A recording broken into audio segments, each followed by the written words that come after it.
Your body has been asking for room long before your mind was ready to name it. By the end of this paragraph, your shoulders may sit a little lower than they did a moment ago. Your jaw may loosen without being told.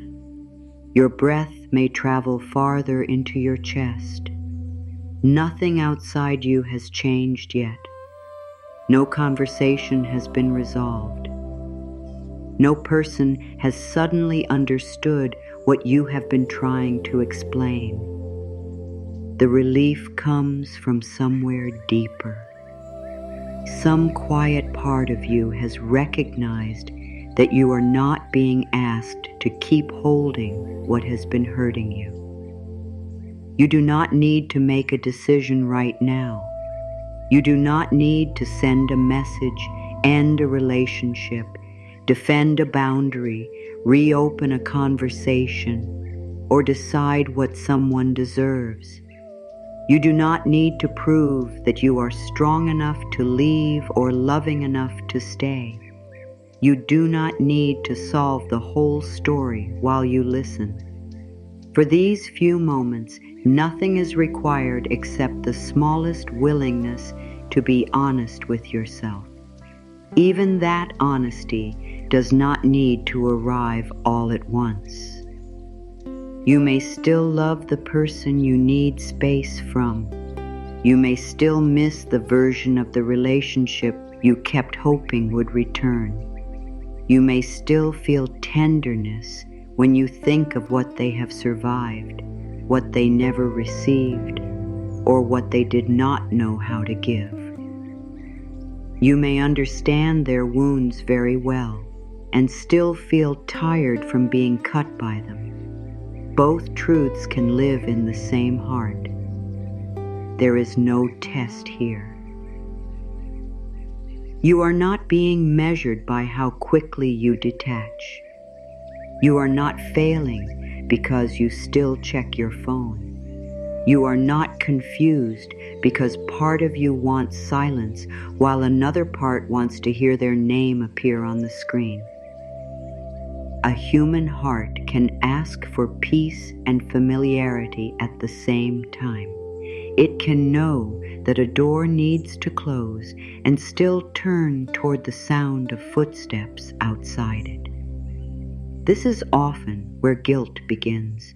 Guilt does not always arrive as a clear sentence. Sometimes it arrives as a pressure in the chest when you do not answer immediately. Sometimes it feels like heat in your face after you say no.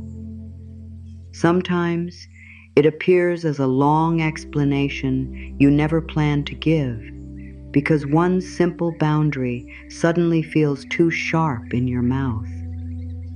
Sometimes guilt makes you reopen what you closed only hours earlier, not because anything has changed, but because their discomfort has become harder for you to bear than your own. You have learned to read other people's pain quickly. You can hear the change in their voice. You can sense the silence behind a short reply. You can tell when they feel rejected, disappointed, threatened, or afraid of losing access to you. You may have spent years becoming skilled at calming storms that were never yours to command. You learned which words lowered the temperature, which apology made the room safer, which part of your truth had to be softened so someone else could remain comfortable. Your body learned this before you had language for it. It learned to scan a face while you were still speaking. It learned to edit a sentence halfway through. It learned to smile when something inside you tightened. It learned to offer reassurance before anyone asked. It learned to make your own hurt wait in the hallway while you attended to someone else's reaction. That skill may once have protected you. It may have helped you survive a home where honesty had consequences. It may have kept a fragile relationship from breaking before you were ready. It may have helped you belong to a family that confused obedience with love. It may have earned you praise for being mature, easy, patient, forgiving, understanding, or good. Those words can sound beautiful while quietly teaching a person to disappear. You did not disappear because you lacked courage. You disappeared because connection mattered to you. You kept reaching because love mattered to you. You kept explaining because being understood mattered to you. You kept giving another chance because hope mattered to you. And this is the part few people say clearly enough. A beautiful quality can become a place where you are repeatedly harmed when no boundary protects it.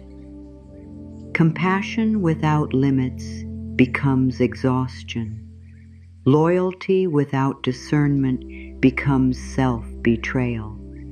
Patience without truth becomes a long delay of your own healing. This does not make compassion wrong. It means compassion needs a shape. Later, I will tell you why a careful gardener does not apologize to the rose before making a necessary cut. Not because the gardener is cold, not because the rose has failed. The reason is quieter and more loving than that. For now, let the question remain open inside you. What if care is not always proven by keeping everything close? Your body may already know the answer. Think of the last conversation you replayed after it ended. You may remember the exact word that changed the air, the pause before they responded, the moment you realized that your simple request had become a trial of your character. You began by saying, "I need some space," and somehow ended by defending whether you had ever loved them at all. You may have entered that conversation prepared. You chose careful words. You waited for the right time. You told yourself not to sound angry. You tried to speak from your own experience. You avoided blame. You kept your voice level. You made room for their perspective before you had finished sharing your own. Then the familiar turn came. Your need became an accusation against them.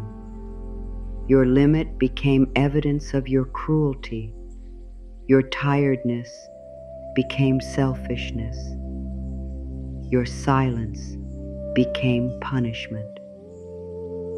And once again, you found yourself comforting the person who had just dismissed what you were trying to say. Afterward, you may have sat alone and questioned everything. Was I too harsh? Did I say it badly? Should I have waited? Am I expecting too much? What if they are right about me? What if I am becoming cold?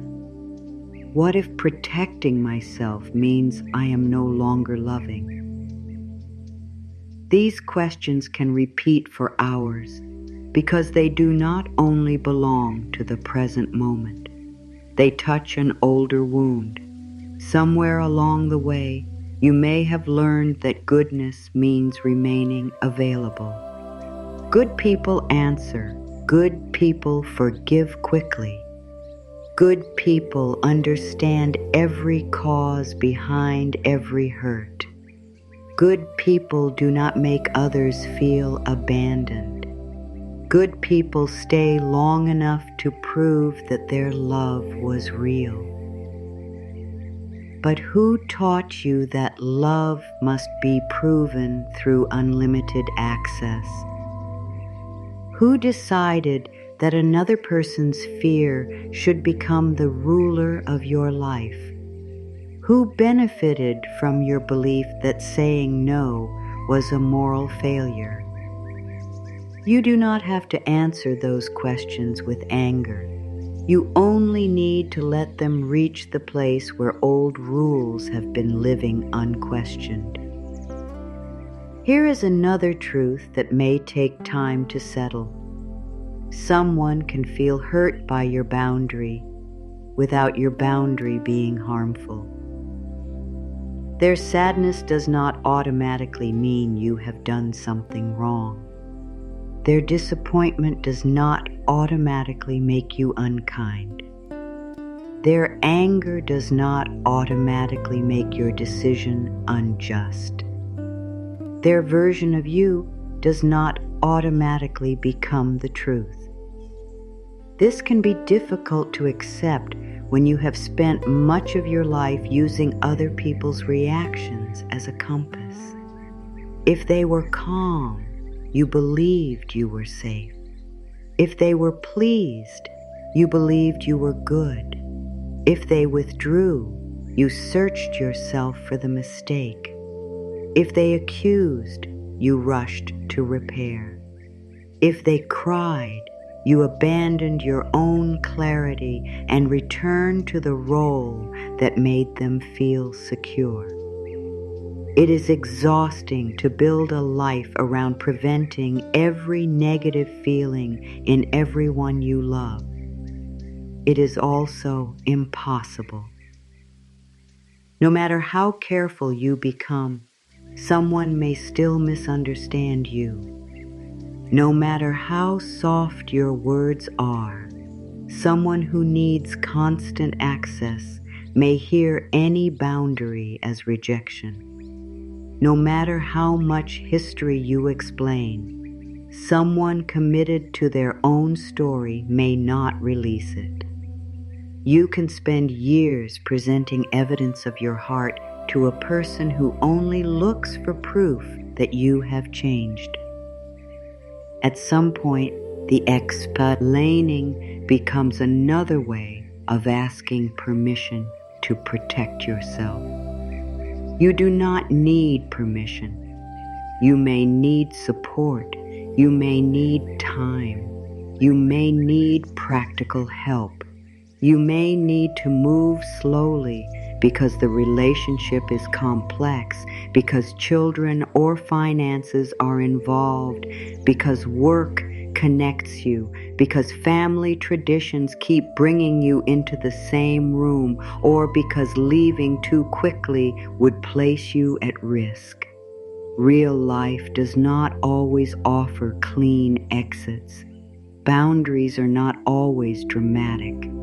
Sometimes they begin as shorter calls, delayed replies, fewer details shared, separate plans, a closed door, a trusted witness, a changed routine, or one private decision to stop arguing with what you know.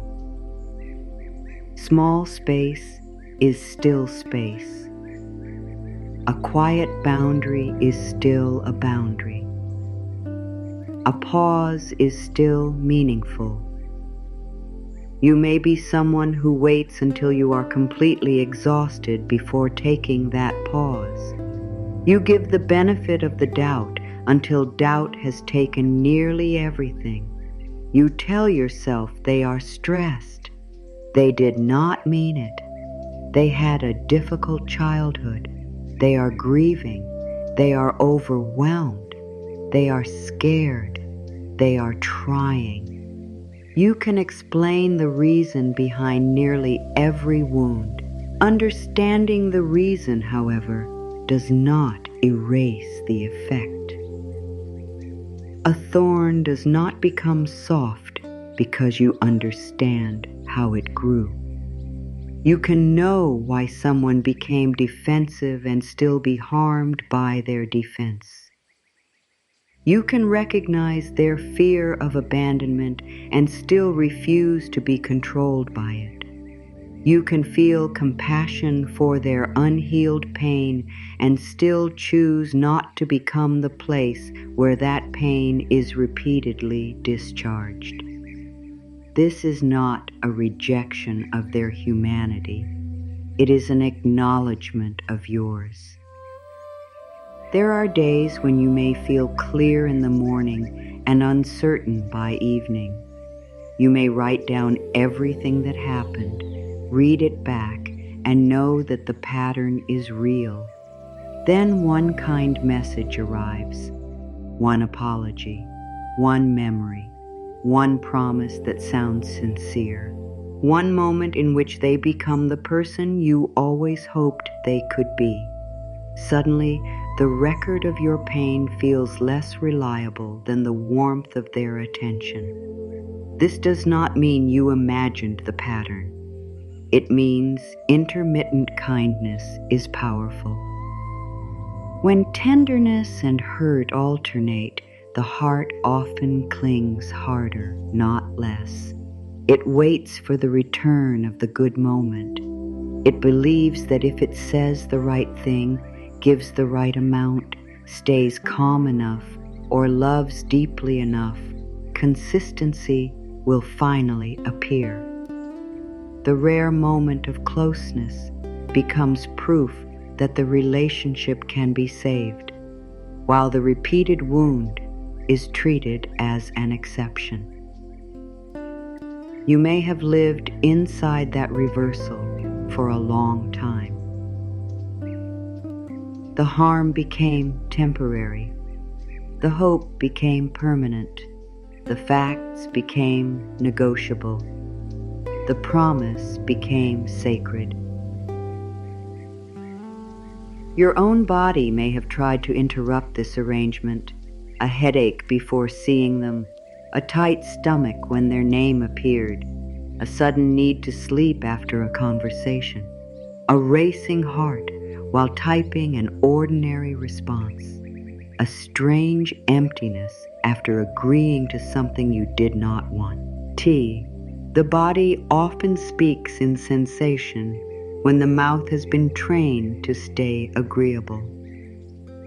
This does not mean every sensation tells you exactly what to do. It means your inner experience deserves attention rather than automatic dismissal. You have dismissed yourself enough. You have called your exhaustion dramatic. You have called your fear overthinking. You have called your need for rest selfish.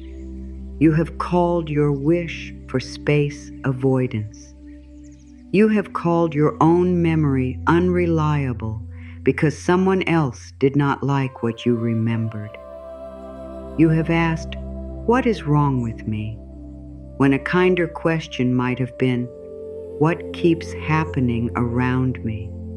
Let that question breathe. What keeps happening around you? Do you become smaller in the same conversations? Do you leave contact feeling confused about what was said?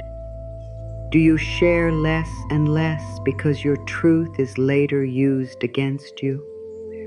Do you feel responsible for keeping the peace while someone else remains free to break it?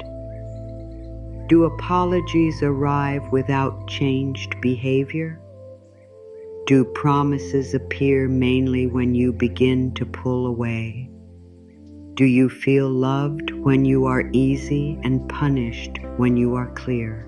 These questions are not a verdict. They are a light. You do not need to use that light to condemn anyone. You can use it to see. And seeing is often the first boundary. The moment you stop arguing with what has been repeating, something inside you begins to gather. Your energy returns from the endless courtroom of explanation. Your attention comes back from the future conversation where you imagine finally being understood. Your mind no longer has to rehearse every possible defense. You begin to stand beside your own experience without demanding that it be approved. This may feel unfamiliar. When you have spent years doubting yourself, Self-trust can feel like arrogance. When you have spent years over-explaining, a simple sentence can feel rude. When you have spent years fixing every rupture, silence can feel dangerous. When you have spent years being the bridge, stepping back can feel like causing the distance rather than finally acknowledging it. The distance may have already existed. It may have existed every time your truth was mocked, every time your no was negotiated, every time your pain was compared, minimized, or turned back on you, every time affection was withdrawn to make you comply, every time you were expected to understand what no one tried to understand in you. Physical closeness can hide emotional distance. Frequent contact can hide the absence of safety. A shared home can hide loneliness. Daily messages can hide the fact that you are never fully met. Creating space does not always create the separation. Sometimes it reveals what was already there. This is the point where guilt may rise again and say, "But they need me." They may. Someone can need you and still be unable to treat you well. Someone can love you and still be unsafe for your heart. Someone can be suffering and still be responsible for how they handle that suffering. Someone can have good qualities and still have patterns you cannot continue to live inside. Human beings are rarely one thing. You do not need to make them a monster in order to set a limit. You do not need a perfect case. You do not need universal agreement. You do not need everyone who knows them to see what you see. A boundary is not a public vote. It is a private recognition of what your life can no longer hold. My dear, you may have been waiting for the moment when leaving, limiting contact, or stepping back would feel completely peaceful. That moment may not come before the action. Sometimes peace comes later, after the body learns that the boundary will remain. At first, there may be grief, shaking, doubt, loneliness, or an urge to return. Those feelings do not always mean the decision is wrong. They can be the feelings of a system adjusting to a new kind of safety. Familiar pain can feel safer than unfamiliar freedom. This is why you may miss what hurt you. You are not only missing the person, you may be missing the role you knew how to play, the rhythm you understood, the hope you carried, the identity you built around being needed. The sudden silence can remove not only conflict, but purpose. If you were always repairing, rescuing, anticipating, translating, or soothing, then space can leave your hands empty. Empty hands are not a failure. They are hands no longer gripping what was cutting them. They can learn another purpose. They can rest. They can create. They can hold a cup without trembling after an argument. They can write down the truth. They can call someone safe. They can touch the place in your chest that has been working too hard and say, "You do not have to carry both sides anymore." the mind may still object. It may bring up the good memories as evidence against your boundary, the birthday they made beautiful, the time they stayed with you when others left, the private jokes, the long drives, the night they listened, the way they once knew your face before you spoke. Love does not become false because a relationship becomes harmful. Gratitude does not require continued access. A meaningful past does not create an endless claim on your future. You are permitted to honor what was good and still respond to what is true now. You are permitted to say, "That mattered to me." You are permitted to say, "This is hurting me." You are permitted to let both sentences remain. One does not cancel the other. This is where many people become trapped. They believe they must choose one complete story. Either the person loved them or the person harmed them. Either the relationship was beautiful or it was painful. Either they are forgiving or they are firm. Either they care or they step away. Life is more complex than those choices. A person can love according to their capacity and still leave you wounded. A relationship can contain real beauty and still become unsustainable. Forgiveness can exist without reunion. Care can exist without contact. Compassion can exist behind a closed boundary. This complexity does not weaken your truth. It makes room for it. You do not have to simplify someone into a villain to stop volunteering for the same pain. In fact, you may feel more settled when you no longer spend your energy proving that they are bad. The question is not whether they are bad. The question is whether the pattern is healthy for you. The question is whether your body can breathe in the relationship. The question is whether your dignity survives repeated contact. The question is whether closeness requires you to betray what you know.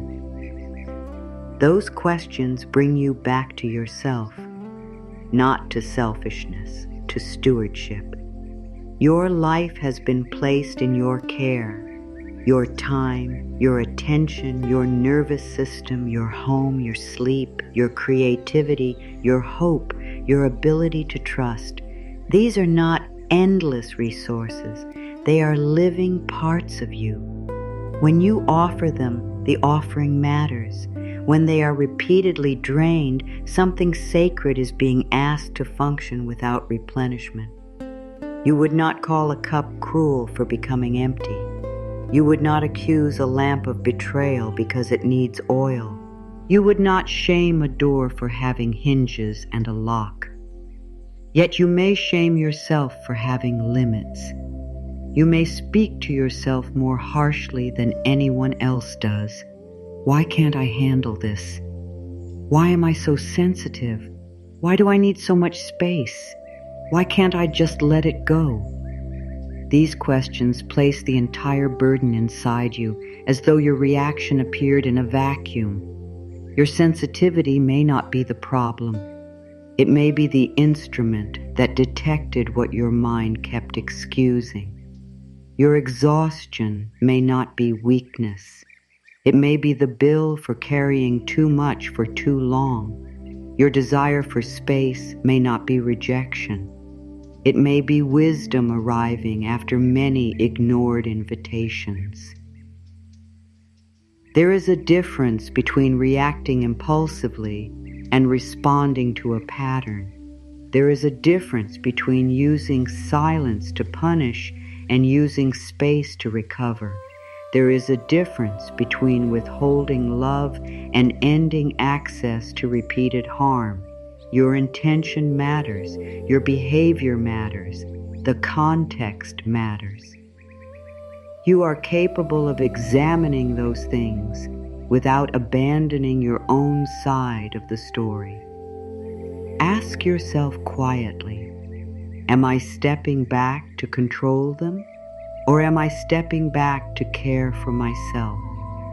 Am I hoping my absence will force them to change, or am I accepting that I cannot change them? Am I using distance as a threat, or am I using it as a boundary? Am I trying to win, or am I trying to stop losing myself? These questions are not meant to shame you. They help separate punishment from protection. When the intention is protection, the boundary does not need to perform. It does not need an audience. It does not need to make the other person suffer enough to understand. It can be plain. It can be quiet. It can be consistent. Consistency may be the hardest part. You may say no and then receive a message that sounds urgent. You may step back and hear that they are unwell, lonely, angry, confused, or unable to cope. You may be told that you are the only person they can talk to.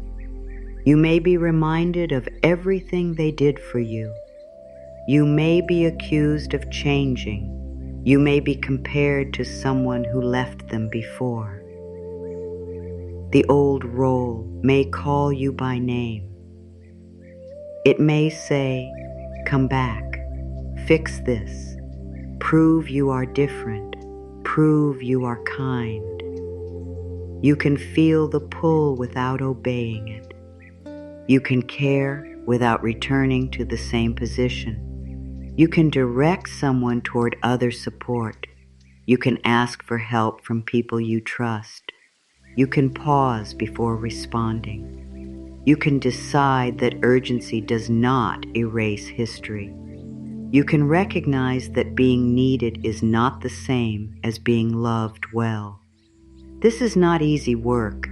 It can touch grief, trauma, family bonds, cultural expectations, spiritual beliefs, financial dependence, and fear of being alone. It can awaken an old terror that says, if I disappoint them, I will lose everyone. Such fear deserves care. It does not deserve to rule your whole future. You may move in small steps. You may tell one trusted person the truth. You may stop taking calls at certain hours. You may keep important conversations in writing. You may spend less time alone with someone who overwhelms you. You may choose public places. You may arrange practical support before changing contact. You may speak with a qualified professional who understands relationships, trauma, coercion, grief, or family systems. Strength is not always a dramatic exit. Sometimes strength is preparation. Sometimes it is the first honest note hidden in a drawer. Sometimes it is the first evening you do not explain. Sometimes it is the first time you let another adult manage their own disappointment. Sometimes it is hearing your own heartbeat and refusing to call it selfish. The guilt you feel may be old training, not present truth. Sit with that sentence for a moment. The guilt may be old training. It may be the echo of a childhood rule. Keep everyone happy. It may be the echo of a family role. Be the strong one. It may be the echo of a spiritual misunderstanding. Forgive means return. It may be the echo of a cultural command. Family must be endured at any cost. It may be the echo of a relationship where every limit was punished until you learned to punish yourself first. An echo can be loud without being wise. You can hear it and still choose differently. This choice may not feel brave. It may feel sad. It may feel like failure. It may feel like standing in an empty room after everyone has gone. Courage is not always bright. Sometimes courage is a quiet refusal to reopen the wound simply because loneliness has begun to speak. Loneliness deserves comfort. It does not always deserve authority. Grief deserves time. It does not always mean return. Love deserves honesty. It does not require access. The person receiving the limit may refuse that complexity. They may insist that if you are sorry, you must come back. They may treat you to compassion as negotiation. They may see any softness as an opening. This is why a boundary sometimes needs fewer words, not harsher words, fewer words. Long explanations can become doors through which the old argument returns. Every reason can be challenged. Every memory can be disputed. Every feeling can be reinterpreted. You may enter the conversation hoping to be understood and leave it defending the right to have an inner life. A clear sentence is not cruel because it is short. No, I am not available for that. I will not continue this conversation while I am being insulted. I need time without contact. I am not discussing this decision again. I can speak when we are both calm. I will leave if this continues. Such sentences can feel severe when you are used to wrapping every no in layers of reassurance. Yet clarity can be kinder than false availability. It prevents the confusion of a door that appears closed but opens under enough pressure. You are learning to make your words match your capacity. That is integrity. You are learning to let your no mean no. That is self-respect. You are learning not to offer closeness that your body cannot sustain. That is honesty. And now we come near the question left open earlier. Why does a careful gardener not apologize to the rose before making a necessary cut? The answer is not that the gardener feels nothing. The answer is not that every cut is easy.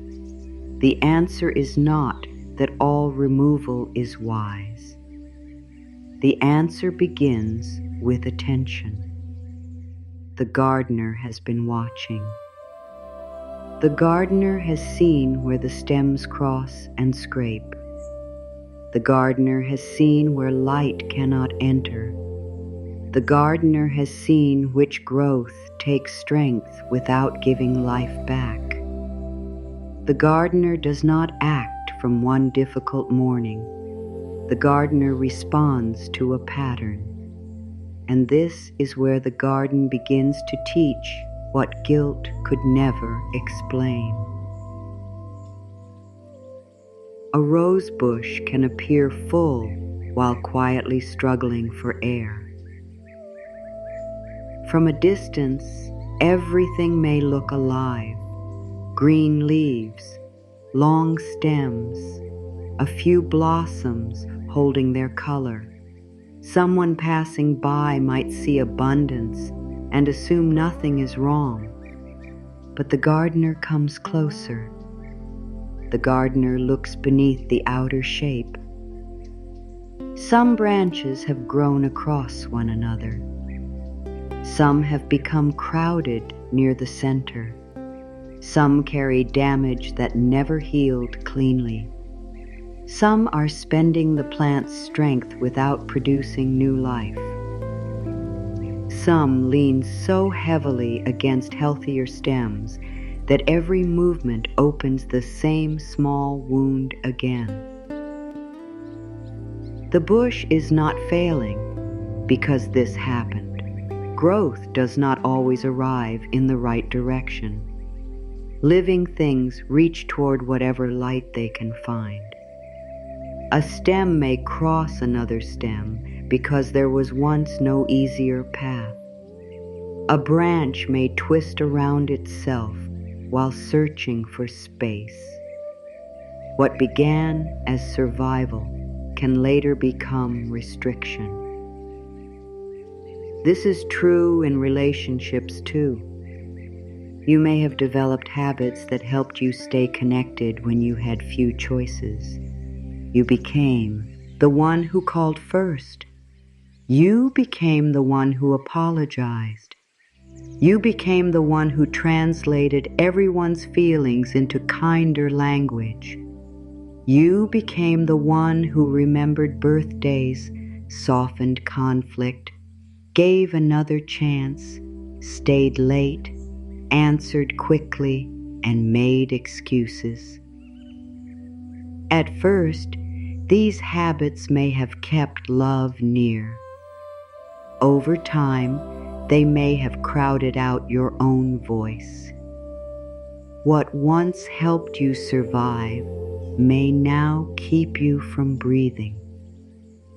This does not mean you should hate the part of you that learned those habits. That part was trying to find light. It reached in the only direction it knew. It bent around difficulty. It made itself useful. It grew toward approval, belonging, safety, or peace. It deserves compassion. It also deserves a new direction. The gardener does not stand over the rose bush and shame the crossing stems. The gardener does not say, "How could you have grown this way?" The gardener studies the shape with patience. The question is not who is guilty. The question is, what will help life continue? That question changes everything. What will help life continue? Not what will keep everyone pleased. Not what will prevent every complaint. Not what will preserve the appearance of harmony. What will help life continue? For the rosebush, that may mean opening the crowded center so air can move through it. It may mean removing damaged growth before it spreads weakness. It may mean cutting one stem so another can receive sunlight. It may mean accepting a smaller shape for a season so the roots are no longer forced to feed what cannot flourish. For you, it may mean fewer conversations with someone who leaves you depleted. It may mean ending a role you were never meant to carry forever. It may mean refusing to discuss private choices with people who use information as leverage. It may mean stepping away from a friendship built mainly on crisis. It may mean admitting that love has not made the pattern safe. The first cut in a rose garden is rarely dramatic. There is a soft closing of the shears. A small branch falls. The garden does not thunder. The earth does not accuse. The remaining leaves do not rise in protest. There is only a new space where something used to be. That space can look severe before it looks wise. This is why distance may feel wrong at first. You are looking at what is missing before you can feel what the missing thing has made possible.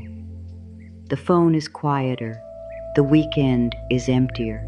The familiar tension has disappeared, but so has the familiar purpose. You may not yet know what to do with the room that conflict used to occupy. Your system may reach for the old pattern because the old pattern was organized. It told you who to be. When they were upset, you soothed. When they withdrew, you pursued. When they accused, you explained. When they apologized, you reopened. When they needed something, you became necessary again. The cycle hurt, but it gave you a role. Distance removes the role before it reveals the self who was hidden beneath it. That in-between place can feel lonely. You may wonder whether you've cut away too much. You may remember only the flowers and forget the stems that kept scraping them. You may look at the silence and call it emptiness. The gardener knows that space is not always emptiness. Sometimes space is treatment. Air now reaches the center of the bush. Light touches leaves that had been hidden. Moisture can dry instead of sitting where damage grows. The remaining stems no longer spend every breeze rubbing against one another. Nothing visible may bloom immediately. Still, repair has already begun. Your healing may look like that.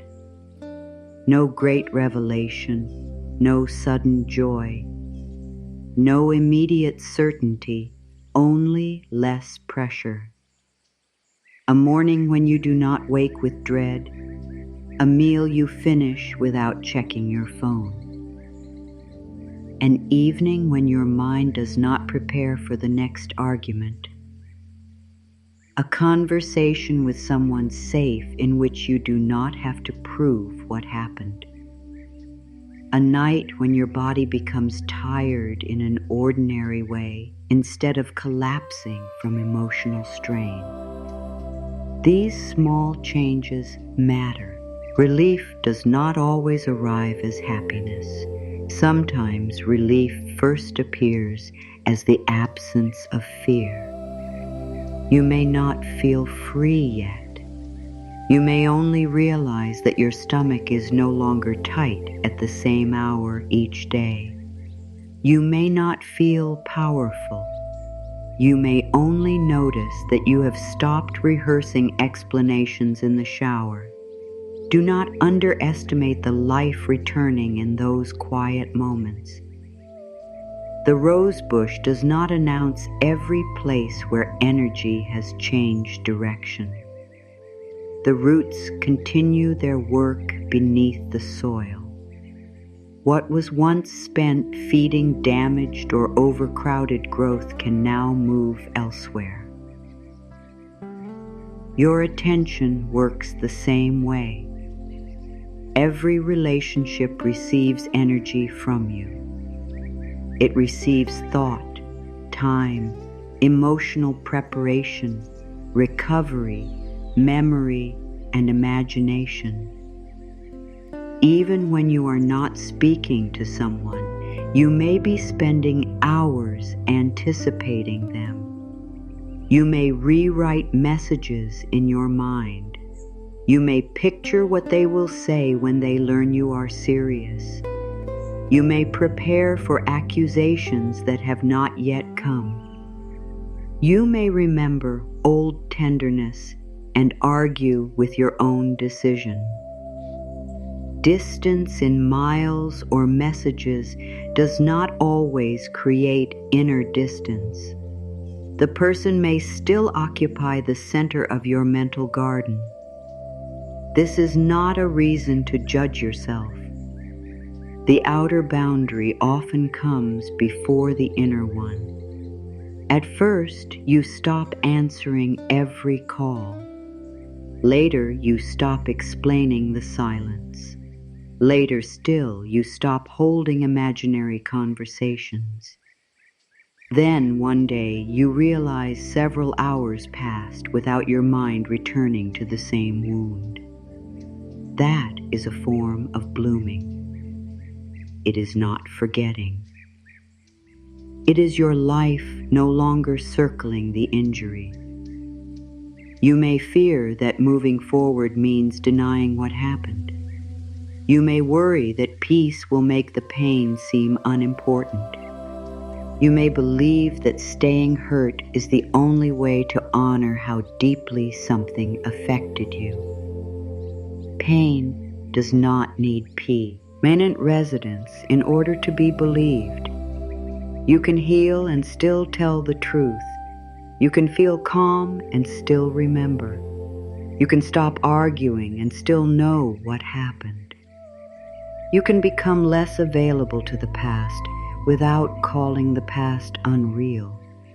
The gardener does not keep a damaged branch attached to prove that the damage occurred.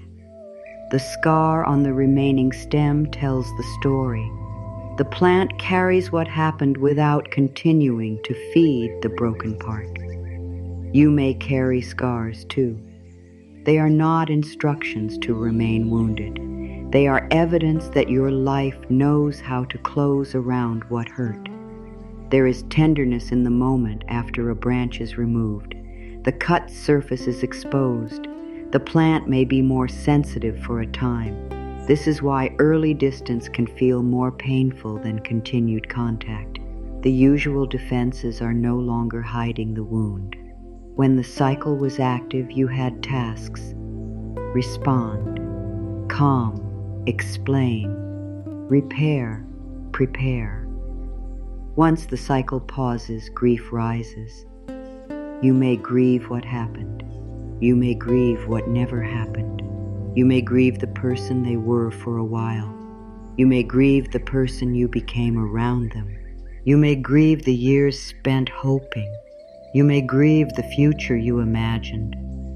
Grief does not mean the cut was wrong. Grief means something mattered. The gardener can value a branch and still know it cannot remain. A relationship does not have to be meaningless for distance to become necessary. In fact, the deepest boundaries are often set where the deepest feelings exist. You do not struggle this much to step away from what meant nothing. You struggle because there was love, hope, history, responsibility, or belonging. Your grief deserves dignity. It does not need to be rushed into forgiveness. It does not need to be turned into gratitude before it has been felt. It does not need to become a lesson while it is still an ache. You can grieve without reopening the door. You can miss someone without contacting them. You can cry and still keep the boundary. You can feel tenderness without offering access. A feeling is not a command. This may be one of the most important truths you learn. Longing is not always guidance. Guilt is not always truth. Fear is not always warning.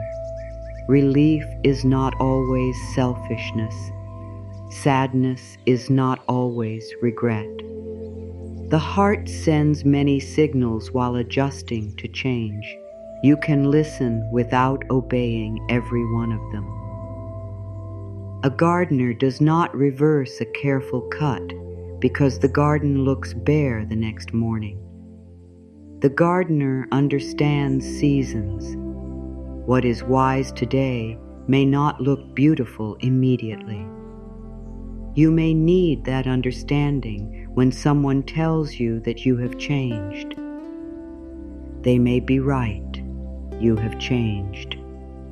You are no longer willing to call exhaustion love. You are no longer willing to call fear loyalty. You are no longer willing to call silence peace when the silence is built on your disappearance.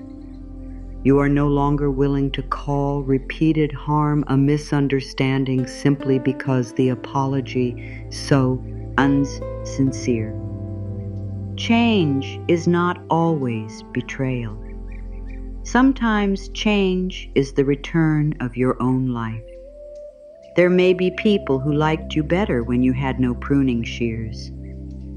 They liked the version of you who left every branch untouched, even when the center became crowded and dark. They liked the version of you who confused acceptance with endless tolerance. They may call the new version harsh because the new version has limits. Their discomfort cannot be the only measure of your growth. Some people experience your health as a loss because they benefited from your overextension. That does not make every complaint dishonest. It means you must look beneath the reaction. Is the person asking for mutual understanding, or are they asking for the old access back? Are they willing to hear what contact has cost you, or do they only want the discomfort of your boundary removed? Are they changing their behavior or only changing their words until you return? The gardener watches what grows after the cut. Promises are not blossoms. Apologies are not blossoms. Tears are not blossoms. Fear of losing you is not a blossom. A blossom is changed behavior sustained through time. A blossom is respect when no reward is immediate. A blossom is accountability without turning the focus back onto you. A blossom is someone honoring your no, even when they dislike it. A blossom is repair that does not require you to deny the wound. You may have accepted many buds that never opened. This was not foolishness. Hope sees possibility. Love gives possibility time. But wisdom eventually asks whether possibility has become a substitute for reality. You can love potential so deeply that you live beside pain while waiting for the person to become who they occasionally show you they could be. The gardener cannot tend a future rose that never forms. The gardener tends what is actually growing. You are invited to do the same.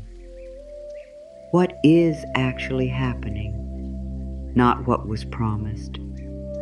Not what happened once during a beautiful week. Not what could happen if every condition became perfect. What is the pattern now? Do words and actions meet? Does your boundary create reflection or retaliation? Can the relationship hold your truth without punishing you? Can conflict lead to repair, or does it always return you to the same wound? Do you feel more like yourself in this connection, or less? The answers may not be simple. Some relationships are mixed. Some people are learning. Some patterns improve slowly. Distance does not always mean a permanent ending. It can mean a pause, a change of structure, or a new level of access. Not every branch is cut to the base. Some are shortened. Some are redirected. Some are given support. Some are watched through another season. Discernment is not a single dramatic motion. It is careful attention over time. You may decide that one person can remain in your life, but not in your private decisions. Another may be welcome in group settings, but not in your home. Another may receive kindness, but not emotional rescue. Another may receive a reply, but not immediate access. Another may require complete separation, because every opening becomes a path back to control, abuse, intimidation, or repeated harm. The shape of the boundary should match the reality. You do not owe everyone the same level of closeness. Love does not demand identical access. A garden has paths, edges, gates, open spaces, and places where no one steps. This is not cruelty. It is care made visible. You may have believed that a kind person has no edges. Yet without edges, everything is trampled. Your time is entered without permission. Your private life becomes public material. Your rest is interrupted. Your care is expected rather than appreciated. Your generosity becomes the baseline, and any reduction is treated as harm. Edges protect what tenderness needs in order to survive. The rose has thorns for a reason. The thorn is not the whole identity of the rose. It is one form of protection. The flower and the thorn belong to the same living thing. Beauty does not cancel defense. Defense does not cancel beauty. You are permitted to be warm and protected. You are permitted to be loving and difficult to misuse. You are permitted to be compassionate and unavailable for disrespect. You are permitted to carry softness without offering it to every hand. This may challenge what you were taught about spiritual love.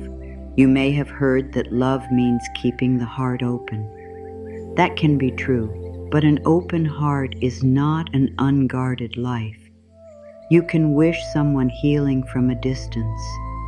You can release hatred without restoring closeness. You can forgive what you are ready to forgive while keeping the structure that protects you. Forgiveness is not a key you must hand back. It is not permission. It is not proof that nothing serious happened. It is not a promise of reunion. Sometimes forgiveness is the decision to stop carrying the person inside every new day. Sometimes it is the release of the argument you can never win. Sometimes it is accepting that they may never understand why you stepped away. You may forgive in layers. You may forgive yourself first for staying, for returning, for hoping, for ignoring your body, for believing another promise, for needing more time than others understood. Self-forgiveness can be the soil where better choices begin. Shame rarely creates wise boundaries. Shame creates secrecy, confusion, and another desperate attempt to prove that you are good. You do not need to prove your goodness by remaining available to pain. The rose bush does not prove its beauty by keeping every damaged stem. Its beauty depends partly on what it can release. Look again at the gardener's hands. They are steady, but not careless. The shears are clean.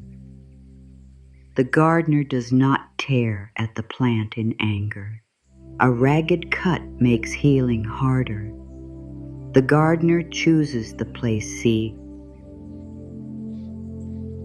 artfully, near healthy growth at an angle that helps water move away from the exposed surface.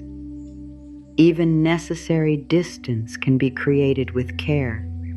You can avoid cruelty without abandoning clarity. You can speak honestly without humiliating someone. You can leave without listing every weakness they have. You can limit contact without using silence as a weapon. You can refuse an invitation without creating false hope. You can say less when more words would only create another battle. Careful does not mean endlessly available. Kind does not mean vague. A clean cut is clear. Confusing messages keep the branch partly attached. One day you say you need space. The next day you return because the silence hurts. Then you pull away after the pattern repeats. This movement is understandable, especially when attachment is strong, but it can keep both people inside uncertainty. You do not have to hate yourself for inconsistency. You can begin again. A boundary can be restated. A decision can become clearer. You can say, I returned before I was ready. I still need space. You can say, my care for you has not changed this limit. You can say, I cannot continue this pattern. You can say, I am choosing a different level of contact. You can say, this decision is not open for debate. Your voice may shake. A shaking voice can still tell the truth. Your heart may race. A racing heart can still protect your life. You may cry. Tears do not cancel the boundary. The body can be afraid while the deeper self remains clear. Courage is often visible in trembling hands. The gardener's work is not finished when the branch falls. The plant still needs care. The soil needs water. The remaining stems may need support. The center needs time to adjust to light. After distance, you need care too. You may need more sleep. You may need food that steadies you. You may need movement, prayer, therapy, friendship, silence, art, time outdoors, or a routine that reminds the body it is living in the present. You may need to block a number because reading each message reopens the wound. You may need to save evidence if safety is a concern. You may need professional or community support before making changes. You may need someone to sit with you while you make a call. You may need to change passwords, routines, transportation, finances, or living arrangements. Protection is not only emotional, it can be practical. You deserve plans that respect the real conditions of your life. A spiritual message should never tell you to remain where you are being harmed. Peace does not require passivity. Love does not demand that you endure violence, coercion, threats, stalking, manipulation, or abuse.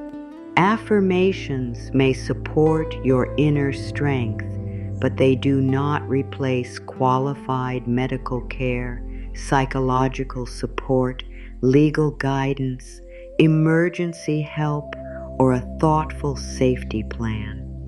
Seeking help is not a failure of faith. It is one way life protects life. Trusted people can become part of the garden around you. A friend who believes what you say. A counselor who helps you understand the pattern. A support group where your experience is no longer strange. A professional who helps you plan without pressure, a relative who offers a safe room, a colleague who walks with you to your car. You were never meant to carry every difficult transition alone. Isolation can make the old branch seem like the only branch you have. Connection reminds you that the garden is larger.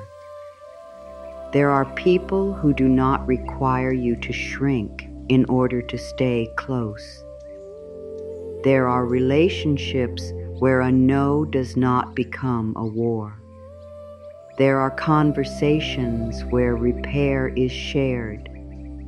There are homes where quiet is not punishment. There are friendships where care moves in both directions. Your past may make these relationships feel unfamiliar. Healthy love can seem almost too calm. You may mistake consistency for lack of passion. You may feel suspicious when someone respects your limit without protest. You may wait for the hidden cost. Give your body time to learn. Safety can feel strange before it feels safe. The rose bush that has grown in crowding may need support as it opens. A stem long pressed against another may not immediately know how to stand alone. This is not weakness. It is adjustment. You may need support while becoming the person who no longer over-explains. At first, silence after a clear boundary may feel unbearable. You may reach for your phone. You may draft another message. You may want to add one more reason so they cannot misunderstand. Pause. Ask whether the new explanation will create understanding or only another opening for debate. Sometimes, the most loving thing you can do for your own clarity is stop adding words. Let the sentence stand. Let the other person have their reaction. Let discomfort move through the room without rushing to remove it. You are not responsible for making every boundary feel comfortable to the person who meets it. A gardener does not ask the removed branch to approve the pruning. This is the answer to the question left open. The gardener does not apologize before every necessary cut, because apology would suggest that protecting the life of the plant is a wrongdoing. The gardener may feel tenderness. The gardener may work slowly. The gardener may wish the branch had grown differently. But the gardener does not confuse sorrow with guilt. Sorrow says, I wish this had not become necessary. Guilt says, I had no right to protect what was living. You are learning the difference. You can be sad that distance became necessary without believing distance is cruel. You can wish the relationship had grown differently without sacrificing the rest of your life to that wish. You can mourn the branch and still tend the rose. This is where wisdom becomes more than an idea. It becomes a hand choosing the shears. It becomes a breath before a sentence. It becomes a door that remains closed tonight. It becomes a message left unanswered until your body is steady. It becomes a visit shortened before resentment begins. It becomes the end of an argument you no longer need to win. The garden does not become heartless when it is pruned. It becomes able to receive light again. You are not becoming cold. You are becoming reachable to your own life. The air is moving inward now. The crowded center is opening. What remains may look smaller for a while. Smaller does not mean ruined. Quieter does not mean empty. Different does not mean wrong. The roots are still beneath you. The living stems are still holding. The light has found a way through. And soon, the part of you that still fears the cut will be given a sentence it can hold when guilt returns. That sentence is this: distance can be an act of love when closeness keeps wounding me. Let the words arrive without forcing belief. Distance can be an act of love when closeness keeps wounding me. You may feel resistance before comfort. The word love may be the hardest part. Some part of you may accept that distance is necessary, but still hesitate to call it loving. You may think love should move closer, speak more, forgive faster, make room, stay available, and keep the connection alive. Love can do those things. Love can also recognize when closeness has stopped being a place where life can grow. Say it again, more softly inside yourself. Distance can be an act of love when closeness keeps wounding me. Not because every difficult moment requires separation. Not because conflict means a relationship has failed. Not because people must be perfect before they are permitted near you. Distance becomes loving when continued closeness requires you to deny repeated harm. It becomes loving when every attempt at repair leads back to the same wound.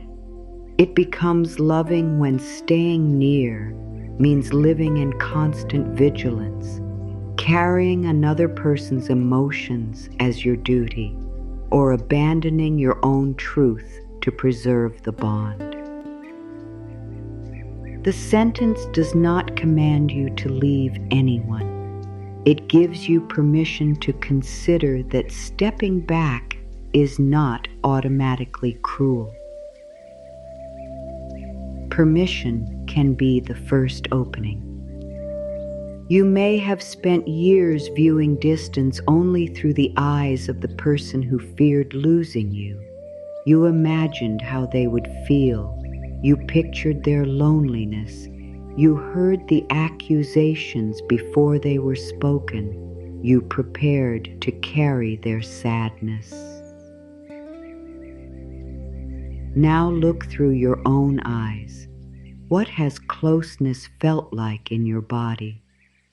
Has it brought steadiness, mutuality, and room to speak? Or has it brought a constant need to monitor, explain, recover, and prepare? What happens to your energy before contact? What happens after? Which parts of you become silent? Which parts become restless? Which parts work harder than love should require? These questions do not produce a quick verdict. They return information to the person whose experience was pushed aside. You. There is a reason the rose bush is not pruned from across the garden. The gardener comes close enough to see clearly. A distant glance may miss the crossing stems. It may miss the split in the wood. It may miss the branch that looks green, but has stopped producing healthy growth. Careful discernment requires proximity to the facts. You have proximity to your own life. Others may see photographs, celebrations, shared history, or occasional kindness. They may know the person in a different setting. They may say, "That does not sound like them," because it does not sound like the version they have met. Your experience does not become false because it was private. A rose can be bruised where no visitor looks. The gardener does not ask the whole neighborhood to confirm the damage. The gardener looks. The gardener touches the stem. The gardener studies what has been repeating. You are permitted to trust the pattern you have lived. This does not mean every memory will be perfect. Human memory can blur under stress. Emotions can color perception. That is why support, reflection, written records, and honest conversation with safe people can help you see more clearly. But uncertainty about one detail does not erase a repeated atmosphere of fear, disrespect, or confusion. You do not need flawless evidence to admit that something hurts. Pain is not a courtroom where your life must wait for a unanimous decision. There may still be a voice inside you saying, "What if I am overreacting?" That voice often appears in people who have been underreacting for years. You tolerated.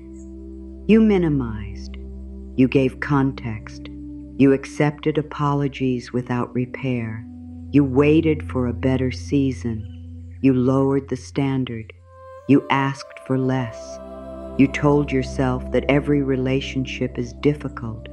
You compared your situation to something worse and used the comparison to silence your own pain. Then, the moment you considered stepping back, you called yourself extreme. Look at the full timeline. The boundary may be new.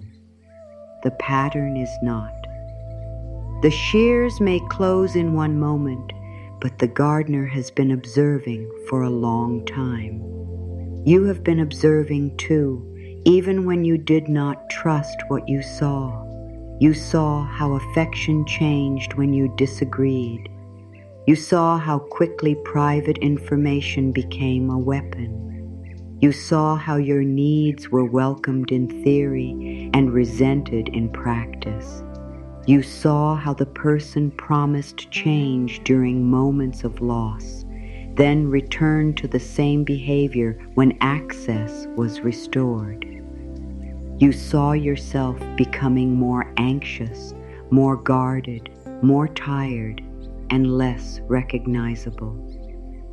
You may not have called it observation. You may have called it confusion. Confusion is sometimes what repeated contradiction feels like inside the mind. One day you are told you matter. The next day your pain is dismissed. One day your boundary is respected. The next day it is treated as an insult. One day the relationship feels safe. The next day you are reminded that safety can be withdrawn. The mind keeps trying to create one stable story from changing evidence. It searches for the version that will make everything understandable. It may choose the kindest explanation because the kindest explanation hurts less. Your compassion is not the enemy. It only needs to stand beside discernment. Compassion asks, "What happened to this person?" Discernment also asks, "What keeps happening to me around this person?" Compassion sees the wound behind their behavior.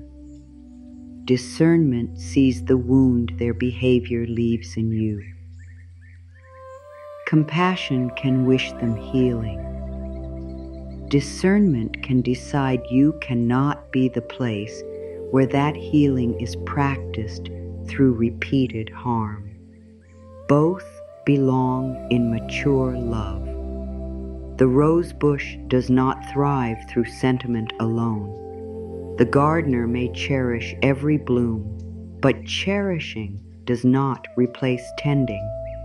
Love must be willing to respond to reality. Reality may be that the other person is not ready.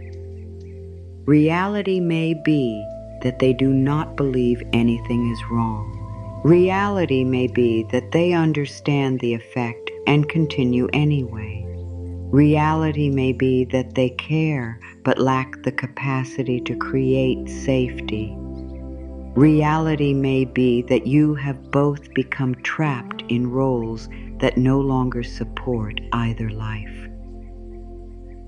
Distance cannot solve every problem.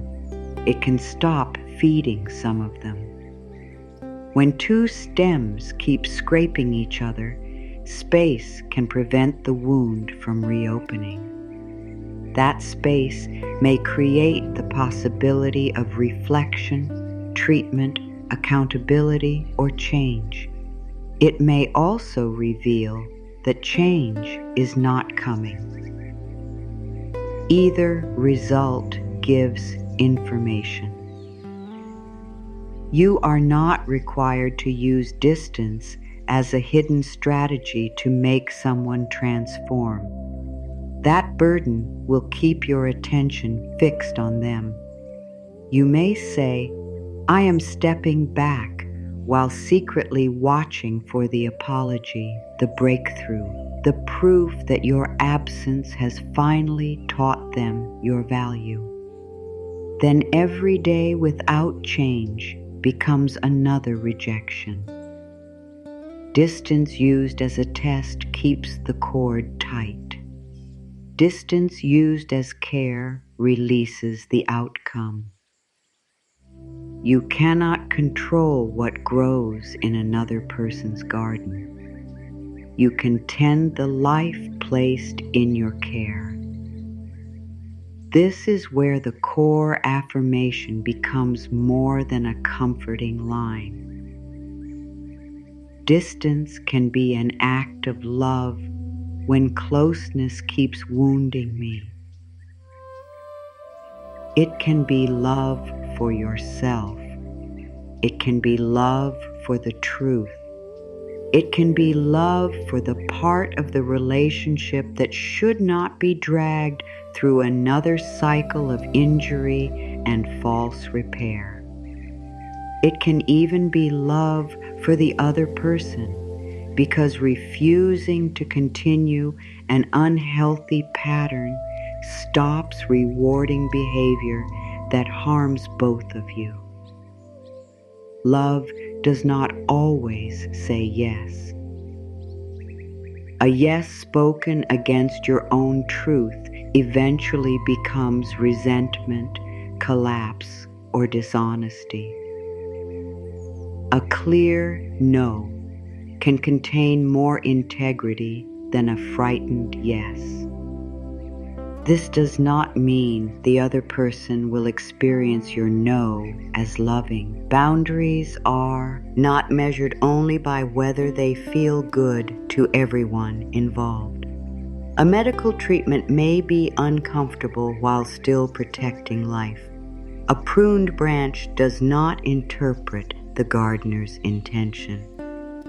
You cannot make every necessary decision painless. You can make it respectful. You can be truthful. You can avoid humiliation, revenge, manipulation, and needless cruelty. You can speak from your experience. You can stop arguing once your decision has been stated. You can refuse to use private wounds as ammunition. You can protect yourself without becoming the behavior you are leaving. This is the clean cut, not perfect, clean. The cut may still ache. There may still be consequences. There may still be family pressure, practical loss, financial strain, or loneliness. A wise boundary does not guarantee an easy season. The rose bush may look bare. The gardener may stand in the garden and miss the fullness that once was. But fullness is not the same as health. Your life may have been crowded with messages, plans, obligations, arguments, reconciliations, and emotional emergencies. Removing the pattern can make your days seem unusually quiet. That quiet may feel like absence because your system has not yet learned to call it peace. Give the quiet time. Do not rush to fill every open place.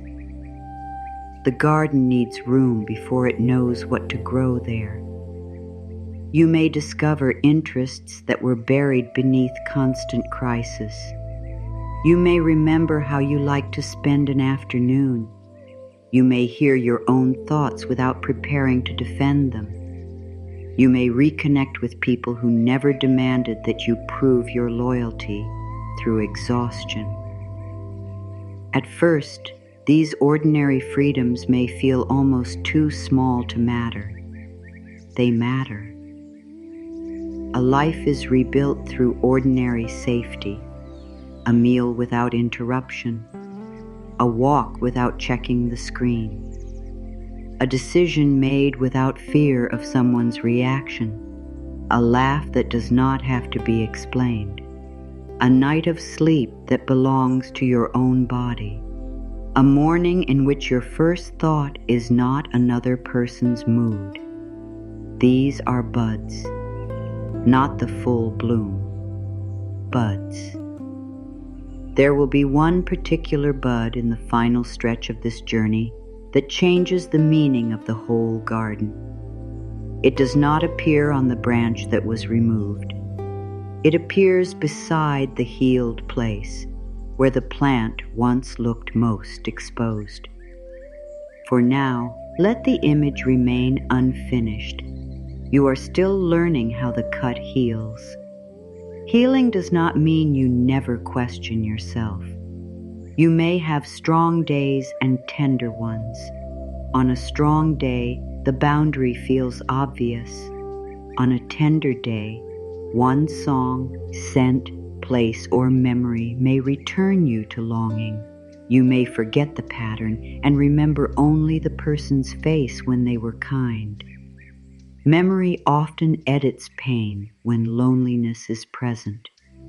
This is why you may need something written in your own words, not a list designed to keep you angry, a record designed to keep you clear. What happened? How often? What did you ask for? What response did you receive? What changed afterward? How did your body feel? What did you lose while trying to keep the relationship? Clarity is not cruelty. A record can protect you from the mind's urge to turn a repeated pattern into one isolated incident. You may also write what was good. This keeps you from forcing yourself into hatred. You do not have to erase beauty to honor harm. You can say, there were moments of real love, and the pattern still became damaging. That sentence is mature enough to hold complexity. You are mature enough to hold it too. There are times when distance is not the only answer. Honest dialogue, counseling, mediation, changed agreements, shared responsibility, treatment, or temporary space may help. Some relationships become stronger when both people face the pattern and work differently. The deciding question is not whether change is theoretically possible. It is whether change is being practiced. Healthy repair has evidence. The person listens without demanding immediate forgiveness. They take responsibility without turning their pain into your duty.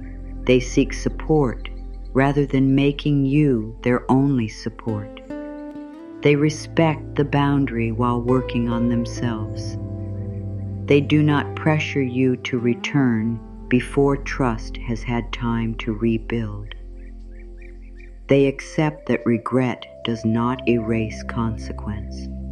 They understand that trust grows through repeated safety, not urgent promises. You are permitted to watch the garden through another season. You are also permitted to decide that you have watched long enough.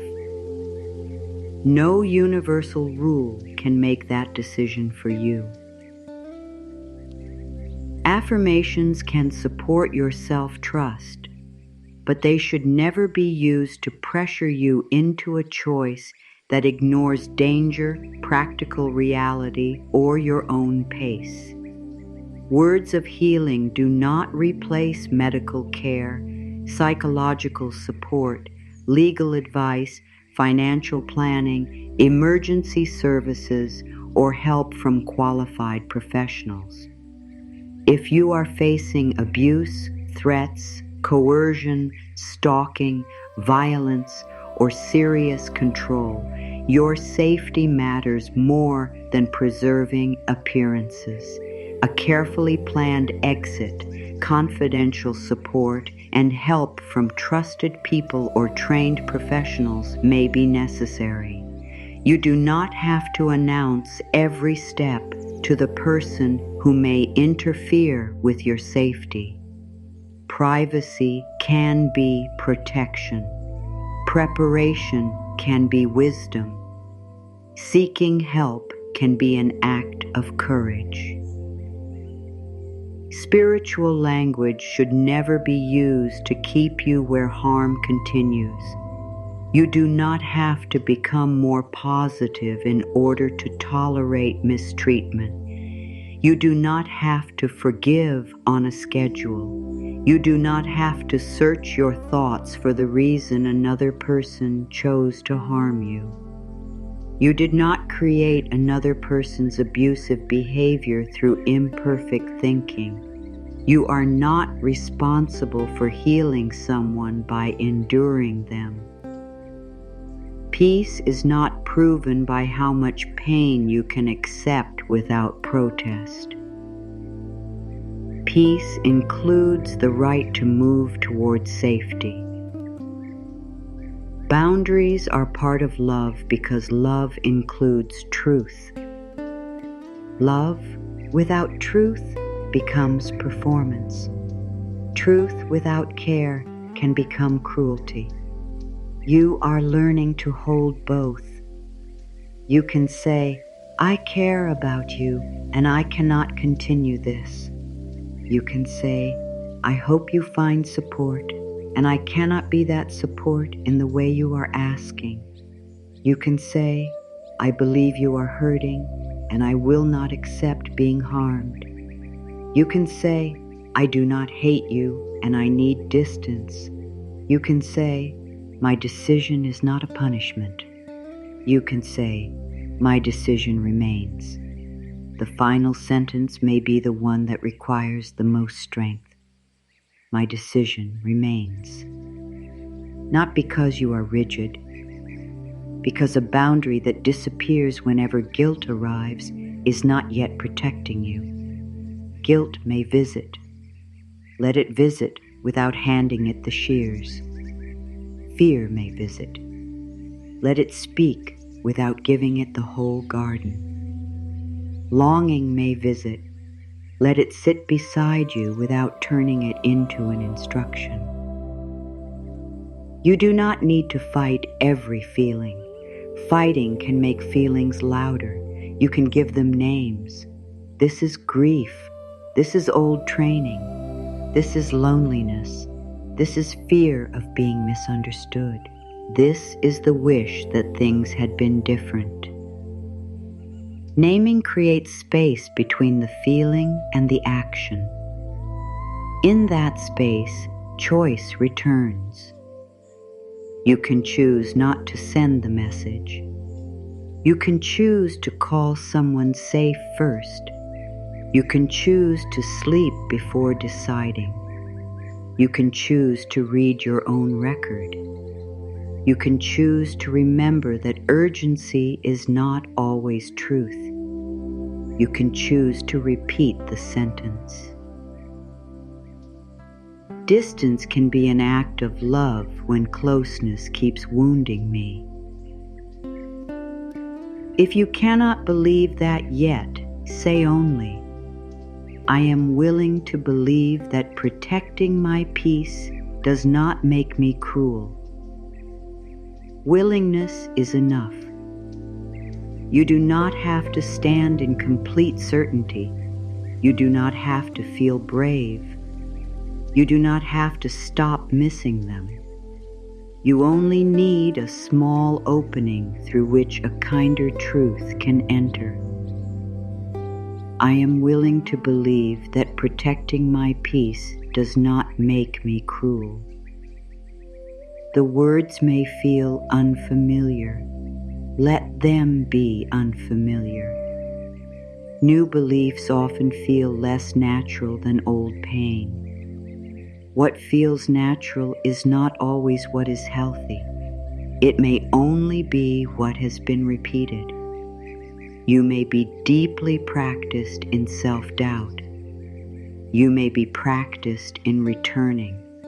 You may be practiced in explaining. You may be practiced in giving one more chance. Practice can change. Each time you pause, instead of responding from guilt, you practice. Each time you keep one promise to yourself, you practice. Each time you ask for support, you practice. Each time you let someone be disappointed without rescuing them from the feeling, you practice. Each time you leave the shears where wisdom placed them, you practice. The garden does not heal through one dramatic act alone. It heals through continued tending. A boundary set once may need to be protected many times. The person may test it directly. Family may test it indirectly. Your own memories may test it quietly. Testing does not mean the boundary is wrong. It means the old pattern has momentum. A vine trained around the same post will keep reaching in the old direction until it is guided elsewhere. Your mind may reach toward the role it knew. Your hands may reach toward the phone. Your mouth may prepare the old apology. Pause before the old movement completes itself. Ask, what am I about to give away? Am I giving away rest, clarity, safety, time, dignity? The answer may help you return to the present. You are not required to make a permanent decision in every situation. Some boundaries can be reviewed. Some forms of contact can change over time, but review should come from clear observation, not pressure, panic, or temporary charm. Let behavior speak across time. One respectful week does not erase years of injury. One mistake does not define a whole person either. Discernment holds proportion. It does not exaggerate. It does not minimize. It sees. That is what the gardener has been doing from the beginning, seeing where the stems crossed, seeing where friction continued, seeing where light was blocked, seeing where growth had become crowding. The gardener did not cut because the rose was unworthy. The gardener cut because the rose was worthy of air. You are worthy of air. You are worthy of relationships where your body is not constantly braced. You are worthy of words that do not have to be decoded for hidden punishment. You are worthy of care that does not disappear when you become inconvenient. You are worthy of closeness that leaves room for your boundaries. You are worthy of a life in which your tenderness is not endlessly harvested by those who refuse to tend you in return. Worthiness is not something you earn through suffering. It is not a reward given after you have endured enough. It belongs to you before anyone agrees. You may still hear an old voice saying, "Who do you think you are?" You are the caretaker of your own life. That is who you are, not the owner of anyone else, not the judge of their soul, not the person assigned to repair every wound they carry, the caretaker of your own life. This role is humble. It asks you to respond to what is true. It asks you to water what is living. It asks you to stop feeding what repeatedly drains the root. It asks you to create room for light. There is no hatred in that. There is responsibility. You may never receive the apology that makes the boundary feel justified. You may never hear, "You were right to protect yourself." The person may tell a story in which you are cold, selfish, ungrateful, unstable, or cruel. You cannot build your peace on the hope that they will describe you fairly. Your integrity must become more important than their interpretation. Integrity asks, did I tell the truth as clearly as I could? Did I avoid needless harm? Did I seek support when the situation exceeded what I could manage alone? Did I respond to the pattern rather than one passing mood? Did I protect what needed protection? Did I remain honest about my own behavior too? You can take responsibility for your mistakes without surrendering the boundary. You may have shouted. You may have returned and withdrawn many times. You may have said things from pain.